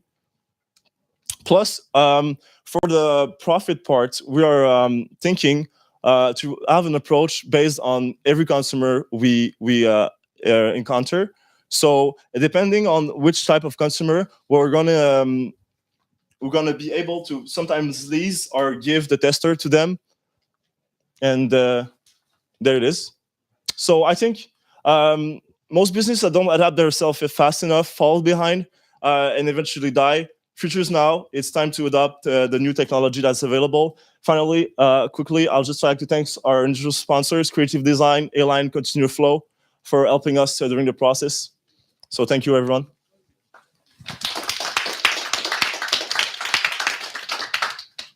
So I'll take questions. Are there any questions in the jury, maybe, or the audience? There is some time. Maybe you could elaborate a bit more about your shareholder value, because the only thing you were saying is, well, take good care of them, but yes. How good is that care? Well, I had really 3 minutes, so I can now I can explain further. For shareholders, so in Canada, there's two sectors we're really looking for. There's the private and the public sector. So it's a different approach for each. But I'd say we're looking to get long-term contracts on which we can periodically supply the chips where most of the margins will be made. And for the tester, it's like our marketing product. So we're willing to lease it or sometimes give it for free just to be able to obtain those contracts that are much more worthy on the long-term run. Production price for cartridges is how much? We're talking about for us to produce it is about €5 per chips. But once we're gonna get more volumes with larger production scales, we're looking for smaller. Sorry. And your margin? Margins will be 300 to 400%, depending on the contract. It depends. We're really looking for a personalized approach with our customers, depending on the needs and the potential on the long run. 20, yeah, 25, 20. Let's say 20, yeah. Okay. Yes? Okay, thank you. Thank you a lot. And applause for you. Yes, thank you. I'm going to wrap it up because we don't have that much time and a tight schedule. And also I want to give to the other teams, please speak into the microphone. And also when the jury asks questions, please repeat the question. Because otherwise. So hi, can I ask some questions? Where are you from? We're from Egypt, Cairo, Egypt, and the American University in Cairo. Can you tell me something about your team? So we are a multidisciplinary team from several backgrounds. We have pharmacy, chemistry, computer science, mechanical and electronics engineering.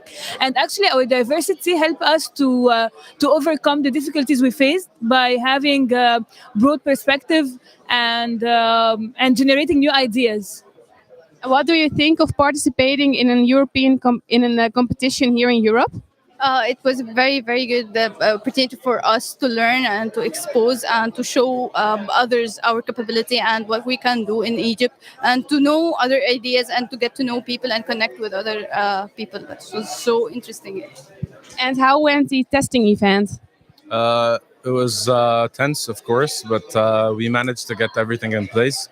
And according to the results we see on the screen, we had a pretty much good performance overall. Maybe a little bit overestimated the concentrations, but I hope you're doing good. What do you think of the Netherlands? It's a wonderful country, actually, and I like being there. And Eindhoven as a city? It just came yesterday. I didn't have much time to explore the whole city, but the campus is really so cool, and I like it a lot. Okay, thank you. Hello, everyone. Thank you. Can you hear me? Is it okay? Cool. My name is Emily. I am from Detectors, the SensUs team at the Technical University of Denmark, and welcome to our translational potential pitch. In 2016, 2 million doses of vancomycin were given at Danish hospitals. Vancomycin is given as treatment for serious, life-threatening infections that cannot be cured by other antibiotics. This makes it really important to monitor. At the same time, the workflow is extremely time-consuming, and thus creating a need to monitor this even further. we have performed a field study at the Copenhagen University Hospital, where we interviewed a senior physician, and we learned about this workflow. The current test setup in Denmark at the Danish hospitals is, as you can see, a little bit confusing. So it takes a lot of time for the patients to get treated with vancomycin, because first there needs to be a lab technician available for blood sampling and afterwards testing in the lab. And this is also time consuming because by the time the test gets in, the doctor who ordered the test in the first place may have finished their shift hours ago. And as you can see on this figure here that we created, there's a lot of waiting time in between each of these steps. And waiting time is a waste of time. And wasting time is the last thing we want for patients with serious life-threatening infections. Which is why we have to find a quicker way for doctors to measure the level of vancomycin in blood plasma. But fear not, because we have the solution to this. Sorry. So with our sensor, the need for this sensor is that the doctors and the nurses can perform the measurements themselves, and thus efficiently reducing the waiting time from hours to minutes for the treatment of life-threatening infections. Our sensor does rapid analysis. It's easy to fabricate as the production line is very, very simple. There is no need for lab technicians because the doctors and nurses will perform the measurements themselves. And lastly, but equally importantly, the device, of course, does precise measurements. Now, no projects are without challenges. The challenges that we're facing right now is that we need more market insight, as well as actual set contracts with hospitals. We also need to create a proper production system to actually manufacture our biosensor. So to sum up, our biosensor makes fast, easy, and accurate measurements of vancomycin in blood plasma. And it may sound like everyone else here, but the breaking news from us is that now the test can be performed by the doctors and the nurses directly in the individual departments at the hospitals, instead of in the hospital labs that are way too time-consuming. Because waiting time is a waste of time. Thank you.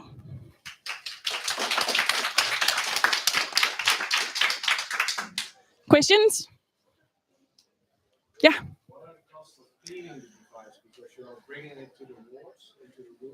So the cost of cleaning the device. Yes, me personally, I will pay for it. No, we don't do repeatedly use of the same chips because it's a hospital, so it has to be changed every time, no matter how well you clean it. It's just a matter of procedure. It has to be a new chip every time. The device that measures. Yeah, because it will be on the ward where the bacteria are, or in a room where the existing bacteria. They have actual cleaning facilities in the laboratories, in the hospitals, so they will still be useful. It's not that we just ignore that they exist. We just don't use the personnel there. So it will still be used for cleaning and for maintenance.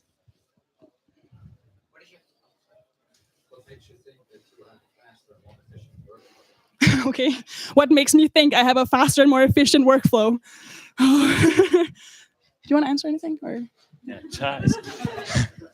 so the current workflow that the lab technician has to be available to go and make the blood sample in the wards and then go to the central laboratory at the hospitals and then execute the analyze.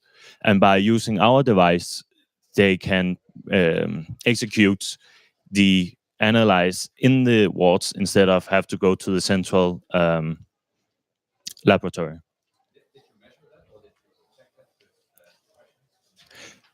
So we haven't got any prototype out to the hospitals yet, but that is to come. And I just want to add that we actually spoke to a senior physician at the hospital, and we asked her whether or not she would find this device actually useful. Because one thing is the task that we're given in a competition like this, but whether or not they would actually use it if we were to start a company with this later on if it actually works as intended? And her answer was blank yes. She even asked us when we could have it ready for them.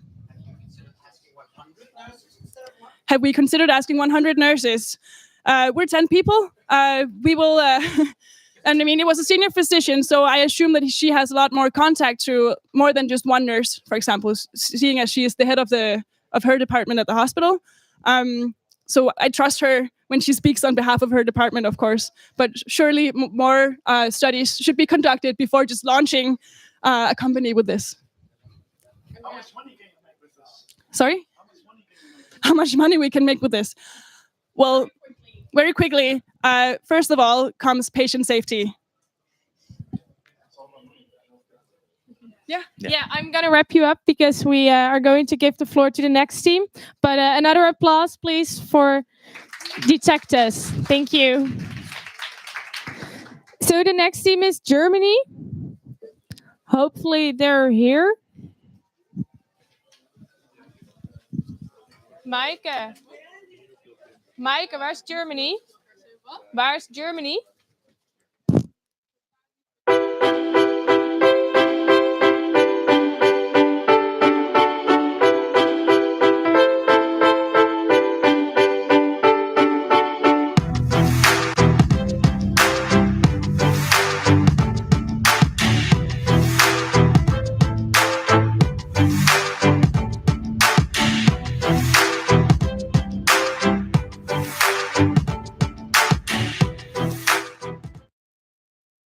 I cannot hear it. And when you get questions, please repeat the questions for the same reason. And yeah, good luck. The floor is yours. Thank you very much. Thank you. So I just hand the floor to my team member, Paolo, and she will take over the presentation. Hi. Well, first, is it fine? Yeah. First of all, thank you for attending this presentation. And let's see. Well, this is the part of entrepreneurship of the project, which is crucial, as we know already, because in the end, we are doing this research and now we just need to translate it into the market. Well, the mission.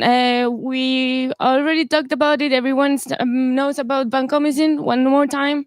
We need vancomycin as a last resort antibiotic. It's quite important to measure it properly because if not, the disadvantages take over the advantages of the using this treatment. Sorry. Well, we need a business plan. Well, first, we have the concept, but we need to adapt it to the regulations we have. We need to take into account what is the doses we needed, how hospitals works, how doctors need it. We also need to see who is going to be our lenders, who is going to provide us with the equipment we need, with the different resources we will use, and also who is willing to invest in this idea, who is actually going to support it. And in case we wanted to do this startup that we've been talking about during the test, who would be interested in this? Well, it is why we need this biosensor. First, we need a simple solution, but that is cost effective, but also fast. As we have been hearing before, the problem with vancomycin is that one is the dosage is applied. We need over 24 hours to know the results. So the doctors in the end fail to give the proper amount of doses and to treat the patient in the end. So this is my major idea of why we need this sort of device. Who wins with this? Well, of course, the patient, and this is the main reason. The patient wins, the hospital wins, and of course the doctors as well. The doctors and every person, everyone in who's taking care of the patient treatment.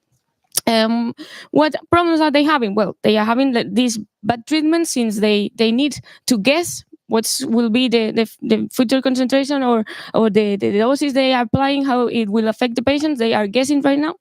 And so with our device, we plan to provide them a solution for this. We are going to do a simple solution, a friendly solution, like easily for interpretation for the lab researcher or the doctor himself.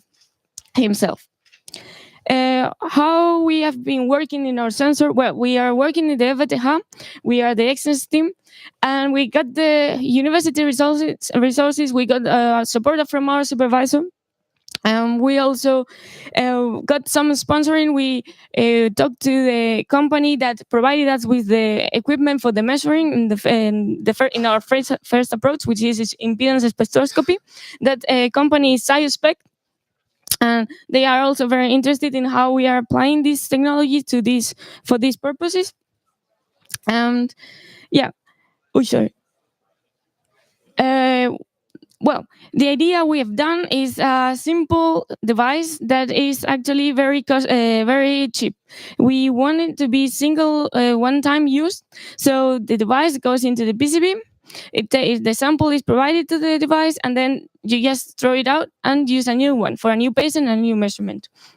How this can be integrated then with the equipment needed for the measuring, that would be the idea of making a complete integrated device, which provides in the lab directly the concentration of the antibiotic.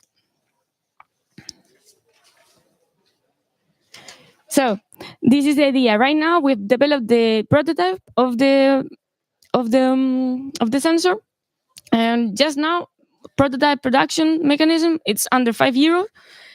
The idea would be to do it mass scale, mass production, and to reduce it under €1. And yeah, please, if you have any questions, because we are problem with time here. Okay. Yeah, in the end, we are talking about €5,000 dollar treatment, reduce it to what's the cost itself of the vancomycin, and not a problem of the measurement technique. Thank you.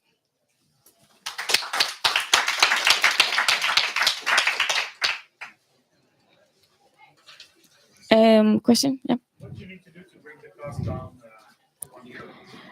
To bring the cost, the question is how to bring down the costs and down to €1. Well, by in every kind of industry that you have, if you do 30 devices or 30 sensors, it will be much higher cost than doing thousands of them, because it's just by the size of the wafer, the resources. Once you industrialize something, you just reduce the cost just by doing it at large scale, for example. Also, yeah. One more question. There's time for one more. Yeah. Thank you. Thank you very much. Okay, thank you, Germany. We're a little bit strict with the time because we have a tight schedule. Thank you. And I would really like to give the floor to Imperial. The people who are standing at the door, please come in. You're welcome to join. You have to stand, but it's maybe easier to watch. Yes. You cannot hear it because I would really like that people walk in, so that's why I open the door. But if it's bothering, then it's up to you. Okay, I'll give the floor to you. Thank you. Good luck. Thank you. Okay. Sorry. Hi everyone, my name is Agnese, and together with Charlotte and Peter, I will be presenting the translation potential. So, the current way of monitoring vancomycin faces several problems. Firstly, the right dose for treatment can only be calculated a few days after treatment has already started. Secondly, these results may be false positives, which could compromise the effectiveness of the cure. Moreover, drug monitoring can only be done in hospitals or specialized clinics.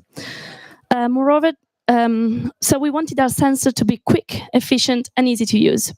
Thanks to the lateral flow assay method, combined with our smartphone app, waiting times are now reduced to a minimum. We are talking about a few seconds. Furthermore, our method is very simple, as it requires minimal blood samples and can be used by outpatients without having to hospitalize them. So the application is easy to use and responds to the needs of the user, as you can see on the video. The app can be further improved by adding it to both the Apple and the Android store. In terms of the membrane, we could add a new membrane to separate the plasma to the blood samples, and hence by making the process even smoother. The main targets of our product are hospitals, patients, and insurance companies.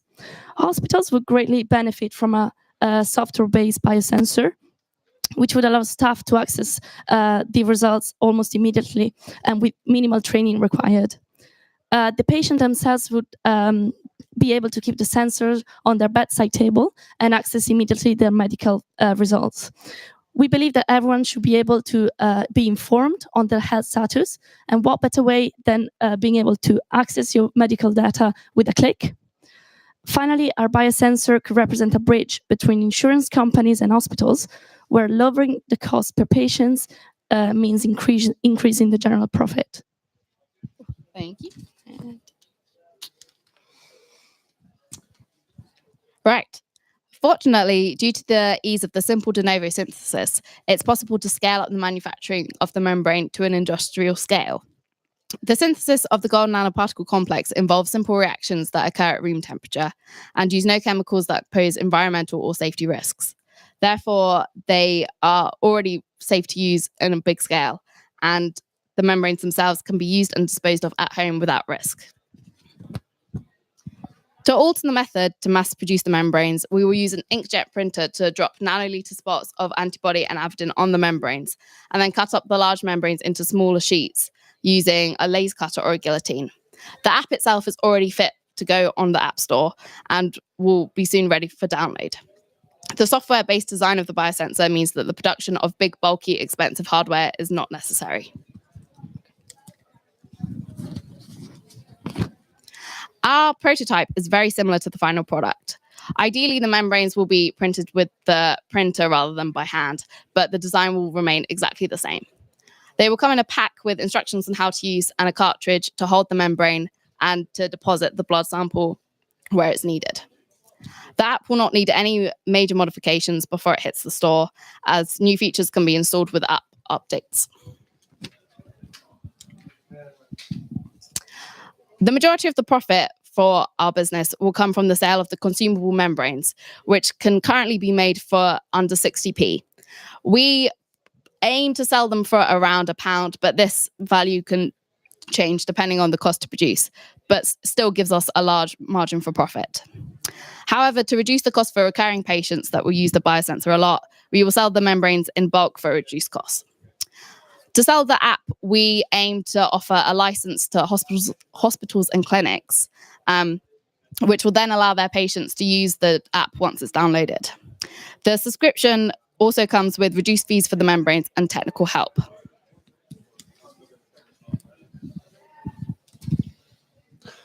So we plan to distribute our platform based on the popular bait and hook or razor and blade model.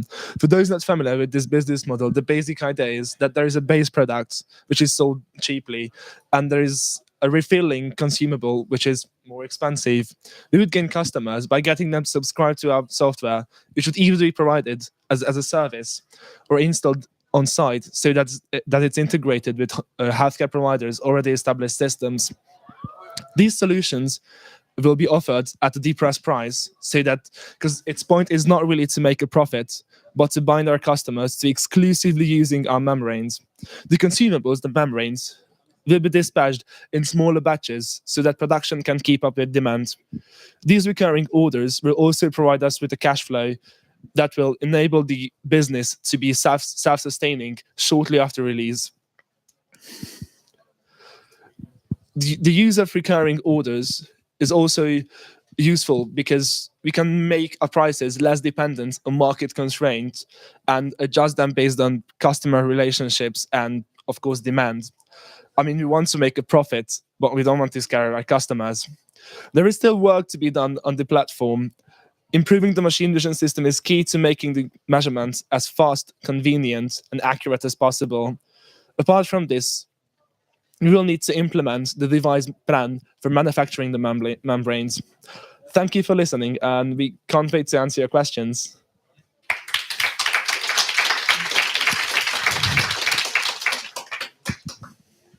So your business is the membranes? But the problem now is that the membranes are easy to copy. So some smart hospitals might actually buy now cheap equipment for you and use your app and use everything. And that where you want to, the little item where you want to make your profits, they could buy somewhere else. How are you going to prevent that? So there are really two ways to go about this. One is legal options. So we file it to for the membranes to be an IP, and say that anyone who tries to sell the same membrane with the exact same functionality. But I'll make a membrane that's slightly in these legal options, there are loads of ways to explore how to really protect our IP. The other way is to make the membranes with an extra implanting chip, like an NFC chip or some pattern that can't really be copied, or a barcode that is connected to our systems, so that when they scan it, just if it doesn't have the barcode or the tag, it just won't work. In your introduction, you stated that there's a lot of false positive results from the current assays, and that it takes over a day. Do you have an idea of how many false positives are generated by the immunoassays that we currently use, and how many of the samples take longer than 1 day? The current measuring for vancomycin, the way they measure it is to get the concentration to be below the toxic concentration, which is a really unhealthy way of prescribing drugs, because realistically you want the dose as low as possible to have a result without becoming toxic. In terms of false positives, that means they've got as the dose of vancomycin is so high, they have a larger chance of getting false positives because of the high dose. I'm unsure how frequently they come across false positives, because the dosing, is not really done so much in the UK. So we were measuring so much the number of patients that do vancomycin. However, with our biosensor, it's very unlikely to get a false positive due to the 2 data point correlation to the vancomycin. I'm going to interrupt because we're over time. Okay, thank you very much. One round of applause for Imperial. Thank you very much. And I would really like to give the floor to Switzerland.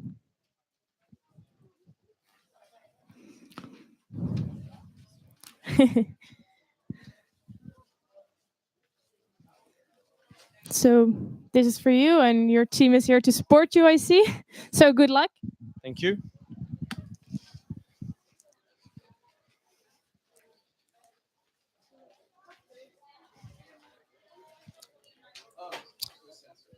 Okay, so the layout changeable.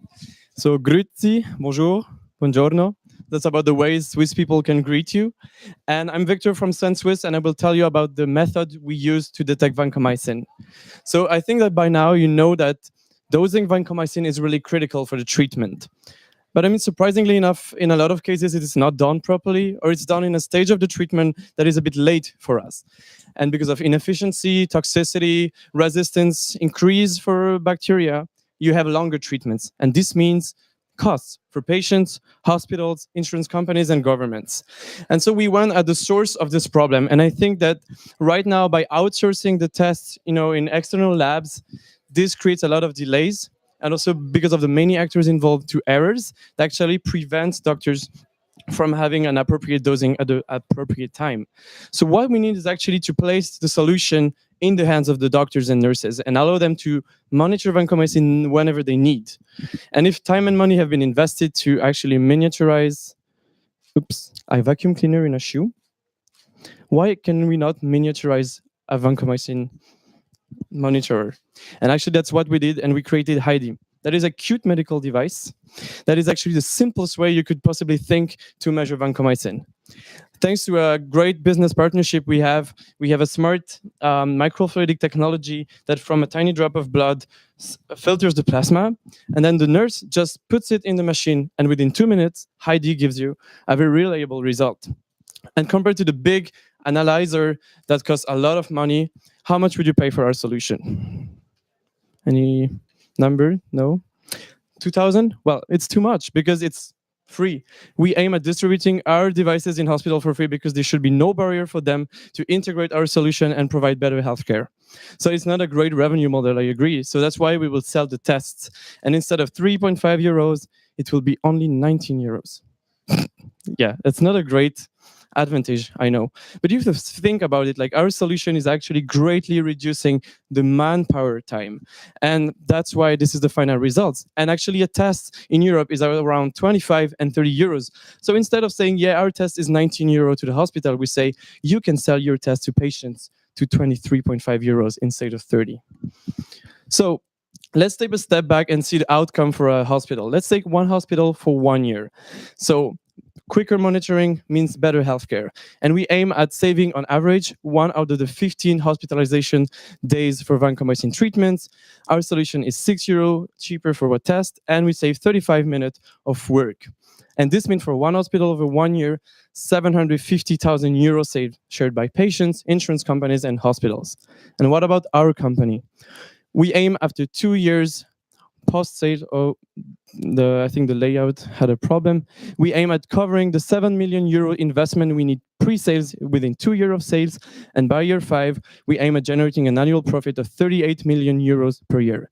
And this thriving activity is an incentive for us to tackle the next challenges of point of care, such as aminoglycoside antibiotics or anti-epileptic drugs. And if you want to tackle those challenges with us, choose SensUs and make the sensible choice. Thank you. We'll take your questions now.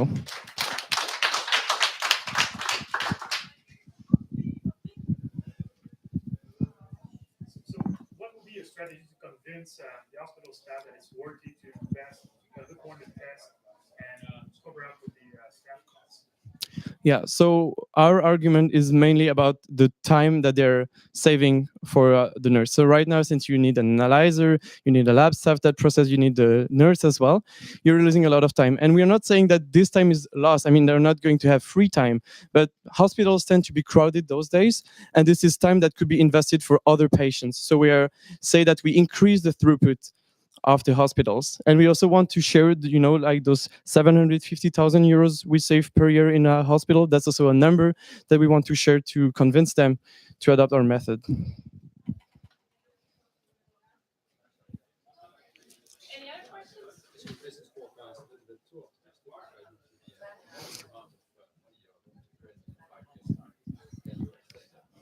You mean in the revenues?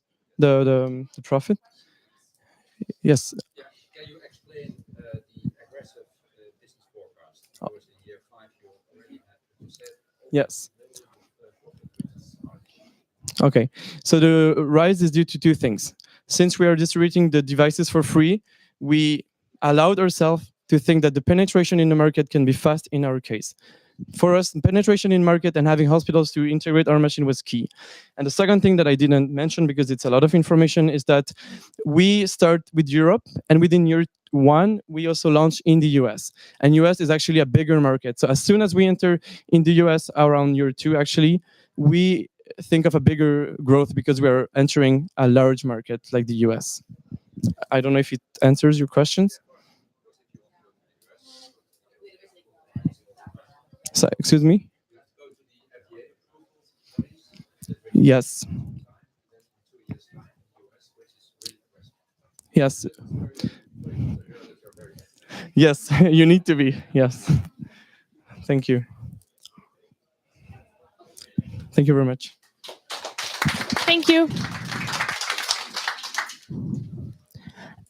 So the next team is team from Eindhoven. So you can come forward. And I would really like to repeat that if the jury asks a question, please repeat the question because everyone online also wants to hear the question. Please speak into the microphone as well. And good luck. All right. So slides are just after, yeah? All right. All right. So I'm Robert, and I'm representing the team of Eindhoven right now, and I'll explain to you our business case in only 3 minutes. So in the Netherlands, vancomycin is mostly used to treat infections due to, for example, surgery. But after some time, patients are generally stable, and it's unnecessary for them to stay in the hospital any longer. Hospitals are currently trying new ways to pilot. Oh, that's not supposed to happen. Sorry. They're trying new ways to carry out this home treatment, but these are inefficient. So we would like to see that patients are moved to home care earlier so that they can recover in the comfort of their home while the hospital can focus on more pressing matters. So our solution, the test biosensor. In our business case, we've identified 3 of the most important stakeholders, which are the hospital, health insurance companies, and of course the patient herself. And we've made different value propositions for each one of these.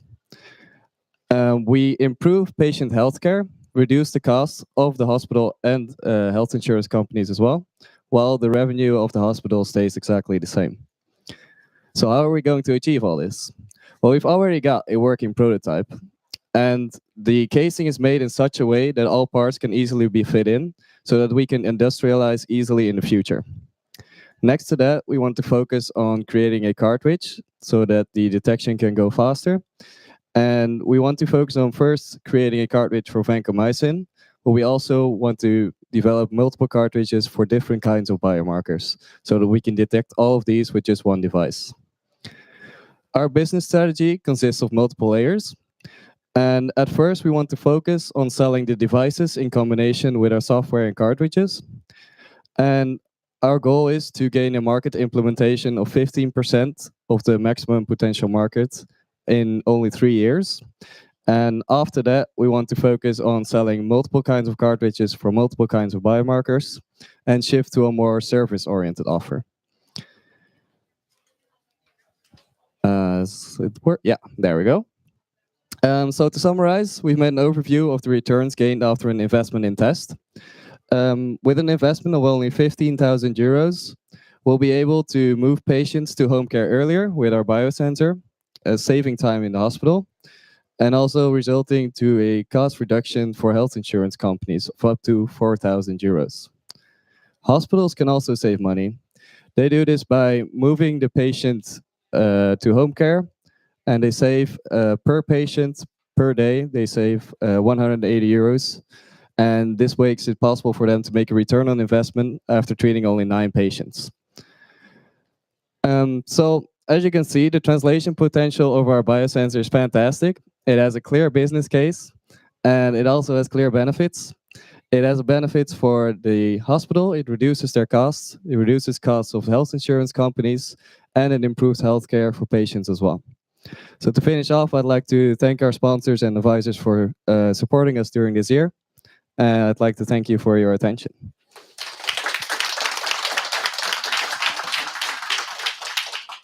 Any questions? Yeah. Great to hear that you for home care. Yes.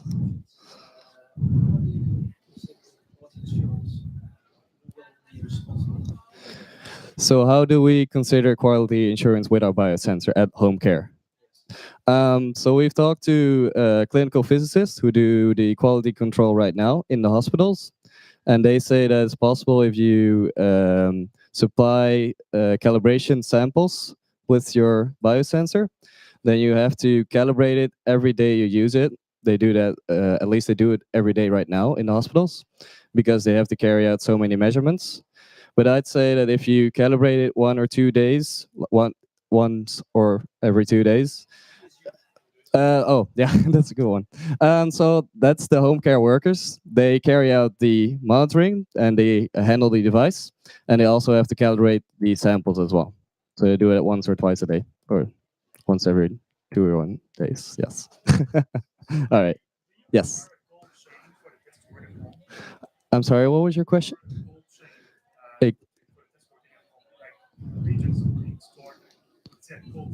Like that. So, do we require like cold storage for transport during the entire? Yeah. So we do right now because we use antibodies in our detection, and they have to be stored at 70 degrees. But we've also looked at different possibilities for using a D-ALA sequence, which is a part of the bacteria the vancomycin works. And if it actually detects D-ALA just as it does antibodies. So if we can replace the antibodies with that peptide sequence, then that wouldn't be necessary anymore. But that would, of course, require additional development of the assay. You have a question? Yes. Yes. The investment covers our device and cartridges for a 3-month supply. That's it, though. Yes.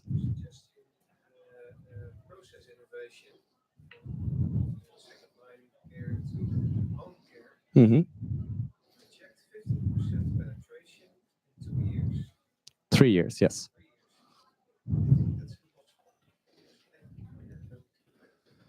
So you think it's impossible to gain a market implementation of 15% in 3 years? Yeah.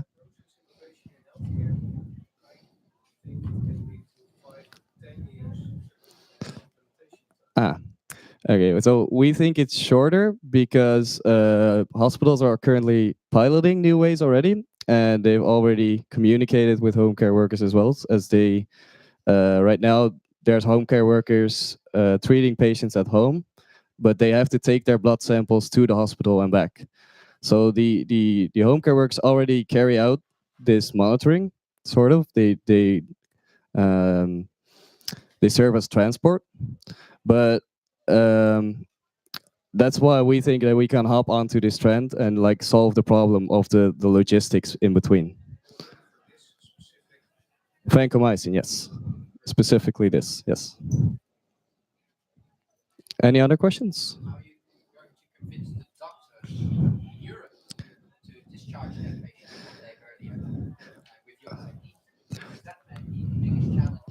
So, in Europe as a whole, or just the Netherlands? Yes. Okay. So, how are we going to convince all the doctors in the hospitals to hop aboard our biosensor train? So I talked to one of the doctors who actually uses vancomycin sometimes for patients who aids in treatment, and we can actually reduce their workload because at least in the Netherlands, it works with DBC structures, which means you open a new register per patient, and the doctor receives a fixed amount of money for that registration.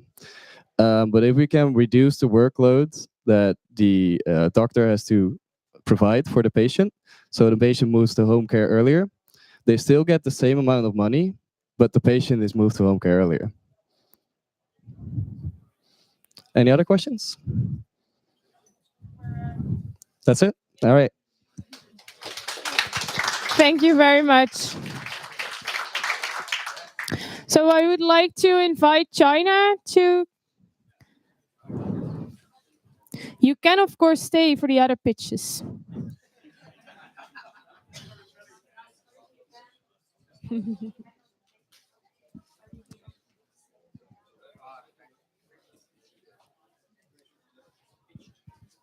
So I hope the jury is still doing okay.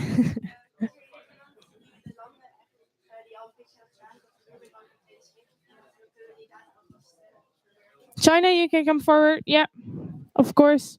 We're just waiting for a little bit administrative tasks. And your team is here to support you, I see. That's good.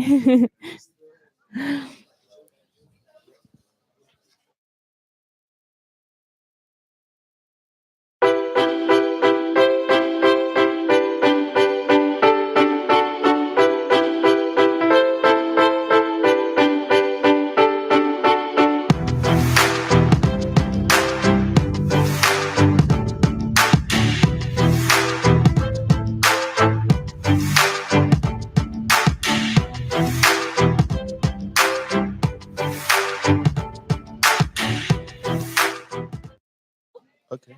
And if there is a question, please repeat the question Okay. so we can also hear them. Okay. Good luck. Okay. Okay. Hello, this is Jerry Huang from Team TrueSense China. As you have heard about the techniques we adapt to our biosensors before, now I will introduce you the potential translation now. That includes two major parts. First is the suitable for household. Oh, sorry. And the other one is the integration. First, we come to the suitable for household. Our biosensor is more suitable for families than to the hospitals. For the first thing is the portable and easy to store and easy to use. We just have a wooden box. Maybe you just see at our table. And in the future, we will only have this one. The cartridge is okay, so we can store it at the common temperature at anywhere in your house. So this is very convenient and portable, storable, and the other one is we can test the vancomycin more than in plasma, because when we designed our test paper, we surprisingly found that we are able to test vancomycin in dairy like milk. So maybe you can test your milk just at home and find if there's much vancomycin in it. And the second potential is that comes to the integration. First, we still may need a wooden box, but we use that just for the purpose of accuracy, and we can apply our project in families and other places needing much precision. And we could make the box smaller, and just as I said before, we can just use this, the cartridge, the only test paper, and then you use your smartphone to take a photo. Then you can make it. So it's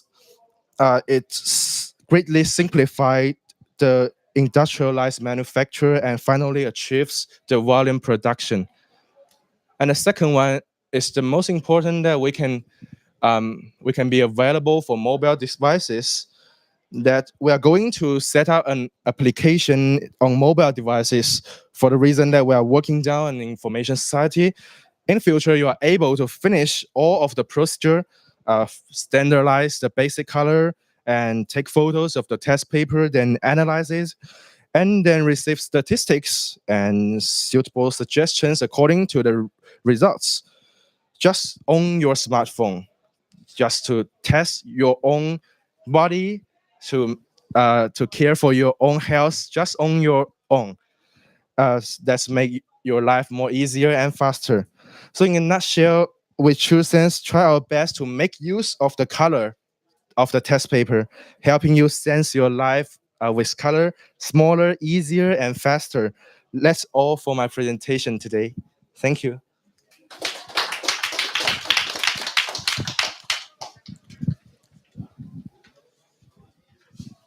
Are there any questions from the jury? None at all? Oh, there is one.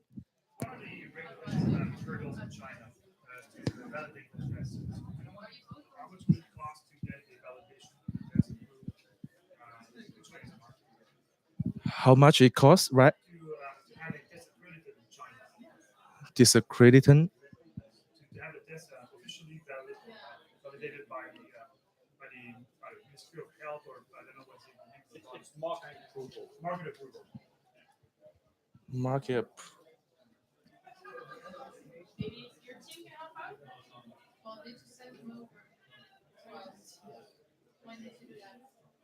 Chinese FDA, how do they?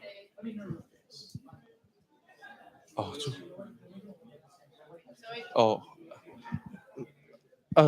Because we have the test paper, we have already make a relationship between us and a company. So and our biosensor and has nothing harmful and nothing other chemicals. So we needn't to could go across the FDA in China. Okay. It's a product. Oh, sorry. So do I have to repeat the question? Yes, and in the microphone, please. Oh yeah. So actually, we the question is how much will it cost to let it approved in China. Actually, we don't have like a specific figures, but because like it has similar products in China markets already, and I think that to approve it, it won't be like that kind of costly. But our it's like it's environmental friendly and it's not involved in much like how to say harms and dangerous materials inside. So I think it's won't cost like won't cost too much for it because like there are some like something else in the market already. So yeah. Thank you very much. And that's the time of China. So thank you. And I would like to invite Glasgow, Scotland, to the floor.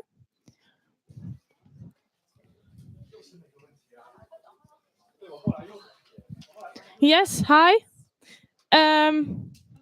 Yes, you can. If you're standing here, that's okay, but you'll be in the camera, so it's up to you. And for you, just to repeat, please speak into the microphone because otherwise we can hear you on the website. And if you get a question, please repeat the question for the same reason. Yes, and everyone in the door can come in if they like. Good luck. So just press next. Oh yeah, just the next slide. Yes, sorry.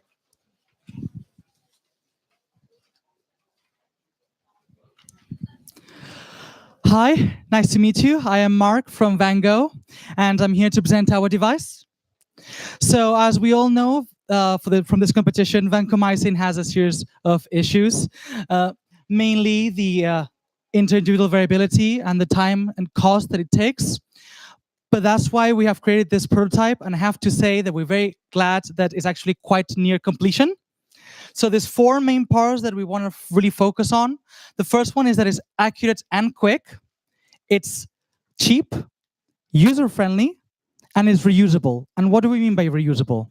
So one of our key points is using a TMR sensor. It's the latest sensor on the market, and it hasn't been used for biosensors before.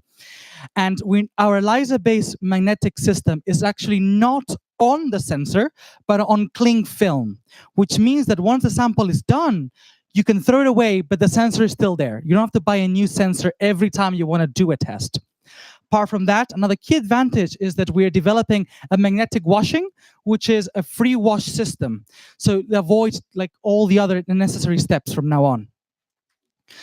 So we're going to go now to the pricing.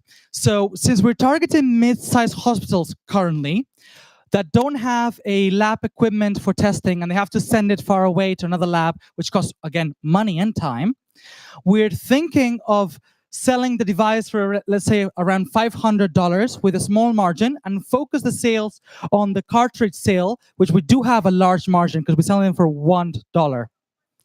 Here is a graph that we made. So as you can see, we're predicting that the first 2 years is going to be a bit of a rough time. But by the 3rd year, we're aiming to sell, if we commercialize it, around 2,000 devices. And it's going to be the end break. And it's going to be a steady increase that we project from there on, hopefully.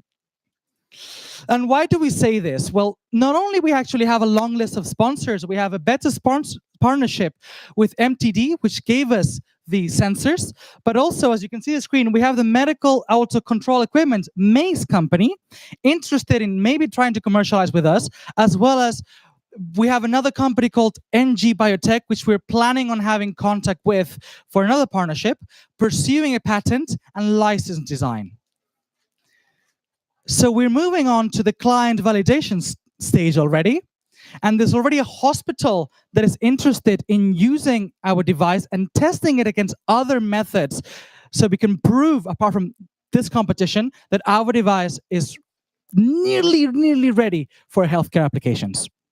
But that's not all. That's only the first start. Then we're going to move on to large hospitals if we're successful. And the actual end goal is to use this as a whole-based ELISA magnetic system that would replace an ELISA base on fluorophores for any application, institutes, labs, and healthcare. I would like to thank all our sponsors, products, and consultancy, as well as Huckleberry Hooper for aiding us in this project. Any question?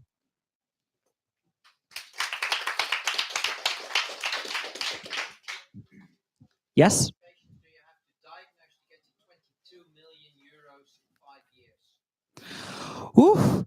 That is a complicated question, and for the questions, I'm going to pass the baton on to Anwar. He's the other. So he's the other teammate. We're both in like outreach and business. Yeah. So basically, we are targeting. We aim to sell 2,000 devices.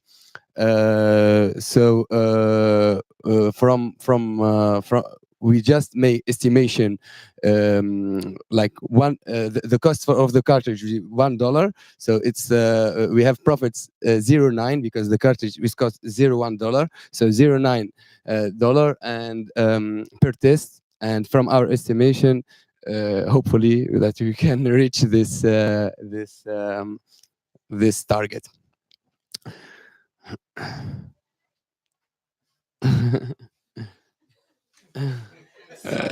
So the question about how are we going to reach? Sorry, how many patients? How?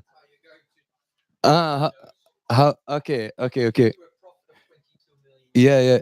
Okay. So yeah, sorry for that. Yeah. So we estimate to sell 20 tests per day. So 20 multiplied by 365, and yeah, you make the for each device. So 2,000 multiplied by. What also means is that we're calculating that if it depends a lot on how many devices a hospital is actually going to buy. Obviously, if it works, it's we're going to get obviously more sales of the device. But we're thinking that if it's used on a bedside of a patient, let's say that there's about 5 devices per part of a mid-sized hospital level, and in this level, there's say around 40 patients. I would say, do you have a calculator?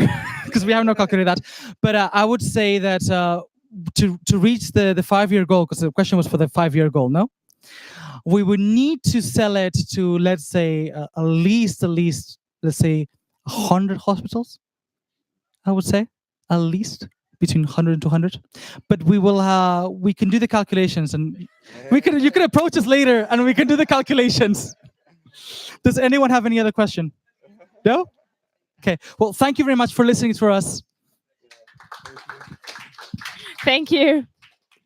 And I hope that Cairo, Egypt is there. Yes, please come in. So welcome, Egypt. The floor is yours. Oh, one thing, please speak into the microphone. And if there are any questions, please repeat the question so that everyone can hear it. Yes, and good luck.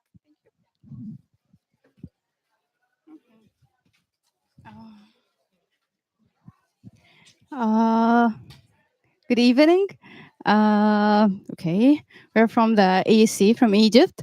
We identified the problem, which is that in Egypt, a lot of the hospitals in the intensive care units really need a new way or a new method to detect the vancomycin in real time. The need is to detect it accurately, timely, in a cost-efficient way, and our biosensor allow for all of this. And also, it comes with a mobile app on the physician mobile or on the software on the database or of the hospital to keep updated the patient profile in a smart way through the Wi-Fi. Our main target will be private hospitals because they have the higher occupation rate, and they have the higher private. They have higher contribution to the health expenditure in Egypt. That's why we are targeting them. We have about 300 private hospitals in Egypt. 100 of them are centralized in the capital, Cairo. That's why we're targeting the third of the total of private hospitals. Okay, we went through the whole structure, the cost structure of the device itself. It cost per device $350, but in the mass production, that would be cut down to only 300. If we are targeting at the beginning 100 device for the first 1 or 2 years, that would be $30,000, around 1 million Egyptian pound.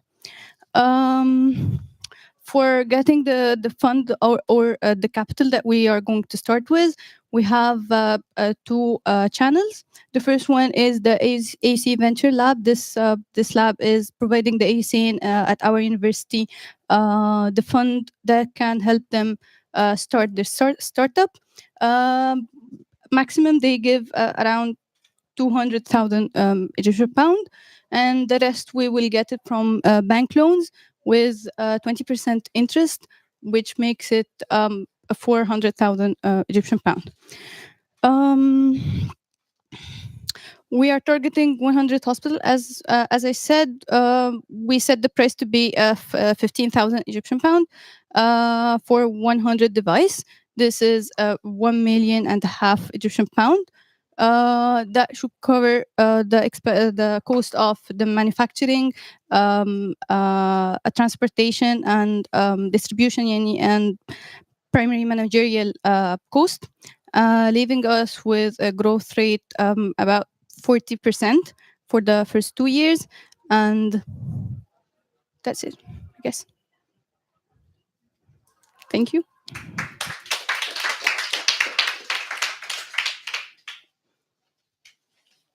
Any questions?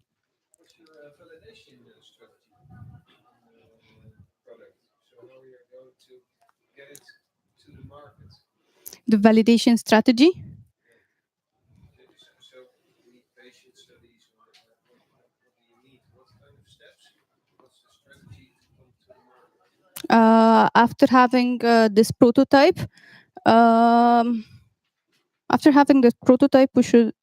we should get a governmental approval from the health authority, and then just start the mass production and start the talking to the hospitals and distribution, launching the product and distribution and so on. We don't need clinical trials because in Egypt, since it's not something injected into patient, we can use it. It's not something that we inject into patient. We just draw the blood sample and use it outside, like any lab procedure. So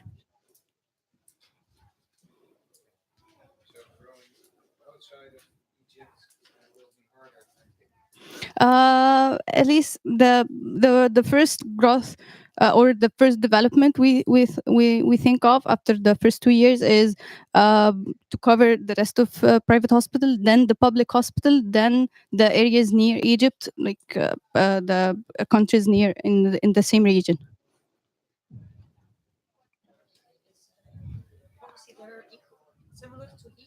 The policy there, that would be different.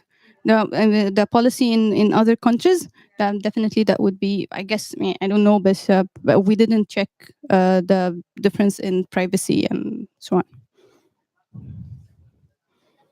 Any more questions?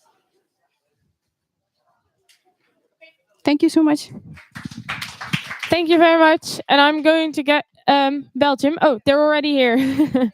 So, jury, 4 more teams to go. And then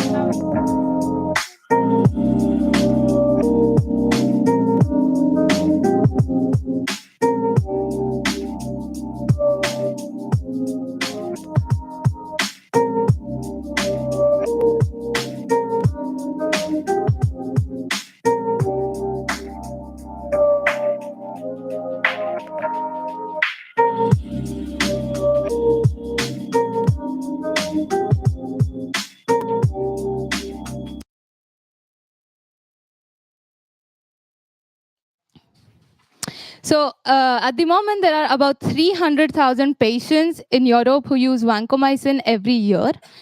The problem with vancomycin is that it has a very narrow range of optimal dosage, which either leads to antibiotic resistance or leads to side effects. Now, 10% of the patients who use vancomycin get renal failure only due to overdosage of vancomycin. And why does it matter? Because the government is spending about 37,000 euros to treat a single case of renal failure, and that's a lot of money. Now, considering the current way of measuring vancomycin, which is just once or twice a day, it results in the long waiting times for the doctors, which leads to varying levels of vancomycin in the patient's body. And the complications arising due to this leads to higher rate of readmission in the hospitals. And the government and insurance companies have to pay a lot of money to treat these complications. Our solution to this is VancoSense, which is a low-cost, easy-to-use, and fast sensor, which can be used by the attendant or nurse multiple times a day without requiring any special training. The doctor will immediately receive the results in less than 5 minutes and adjust the dosage of vancomycin in the patient's body and thus ensure optimal health for the patient. Now, our business model. So instead of selling the device at a single high upfront cost, we are going to lease the device at 13,000 euros per year, and we are going to sell the cartridge at 10 euros per cartridge. Now, due to this model of leasing, VancoSense will become an operating expense for the hospital rather than becoming a capital expense, which will increase the chances of the hospitals buying our device and which will in turn increase our market share.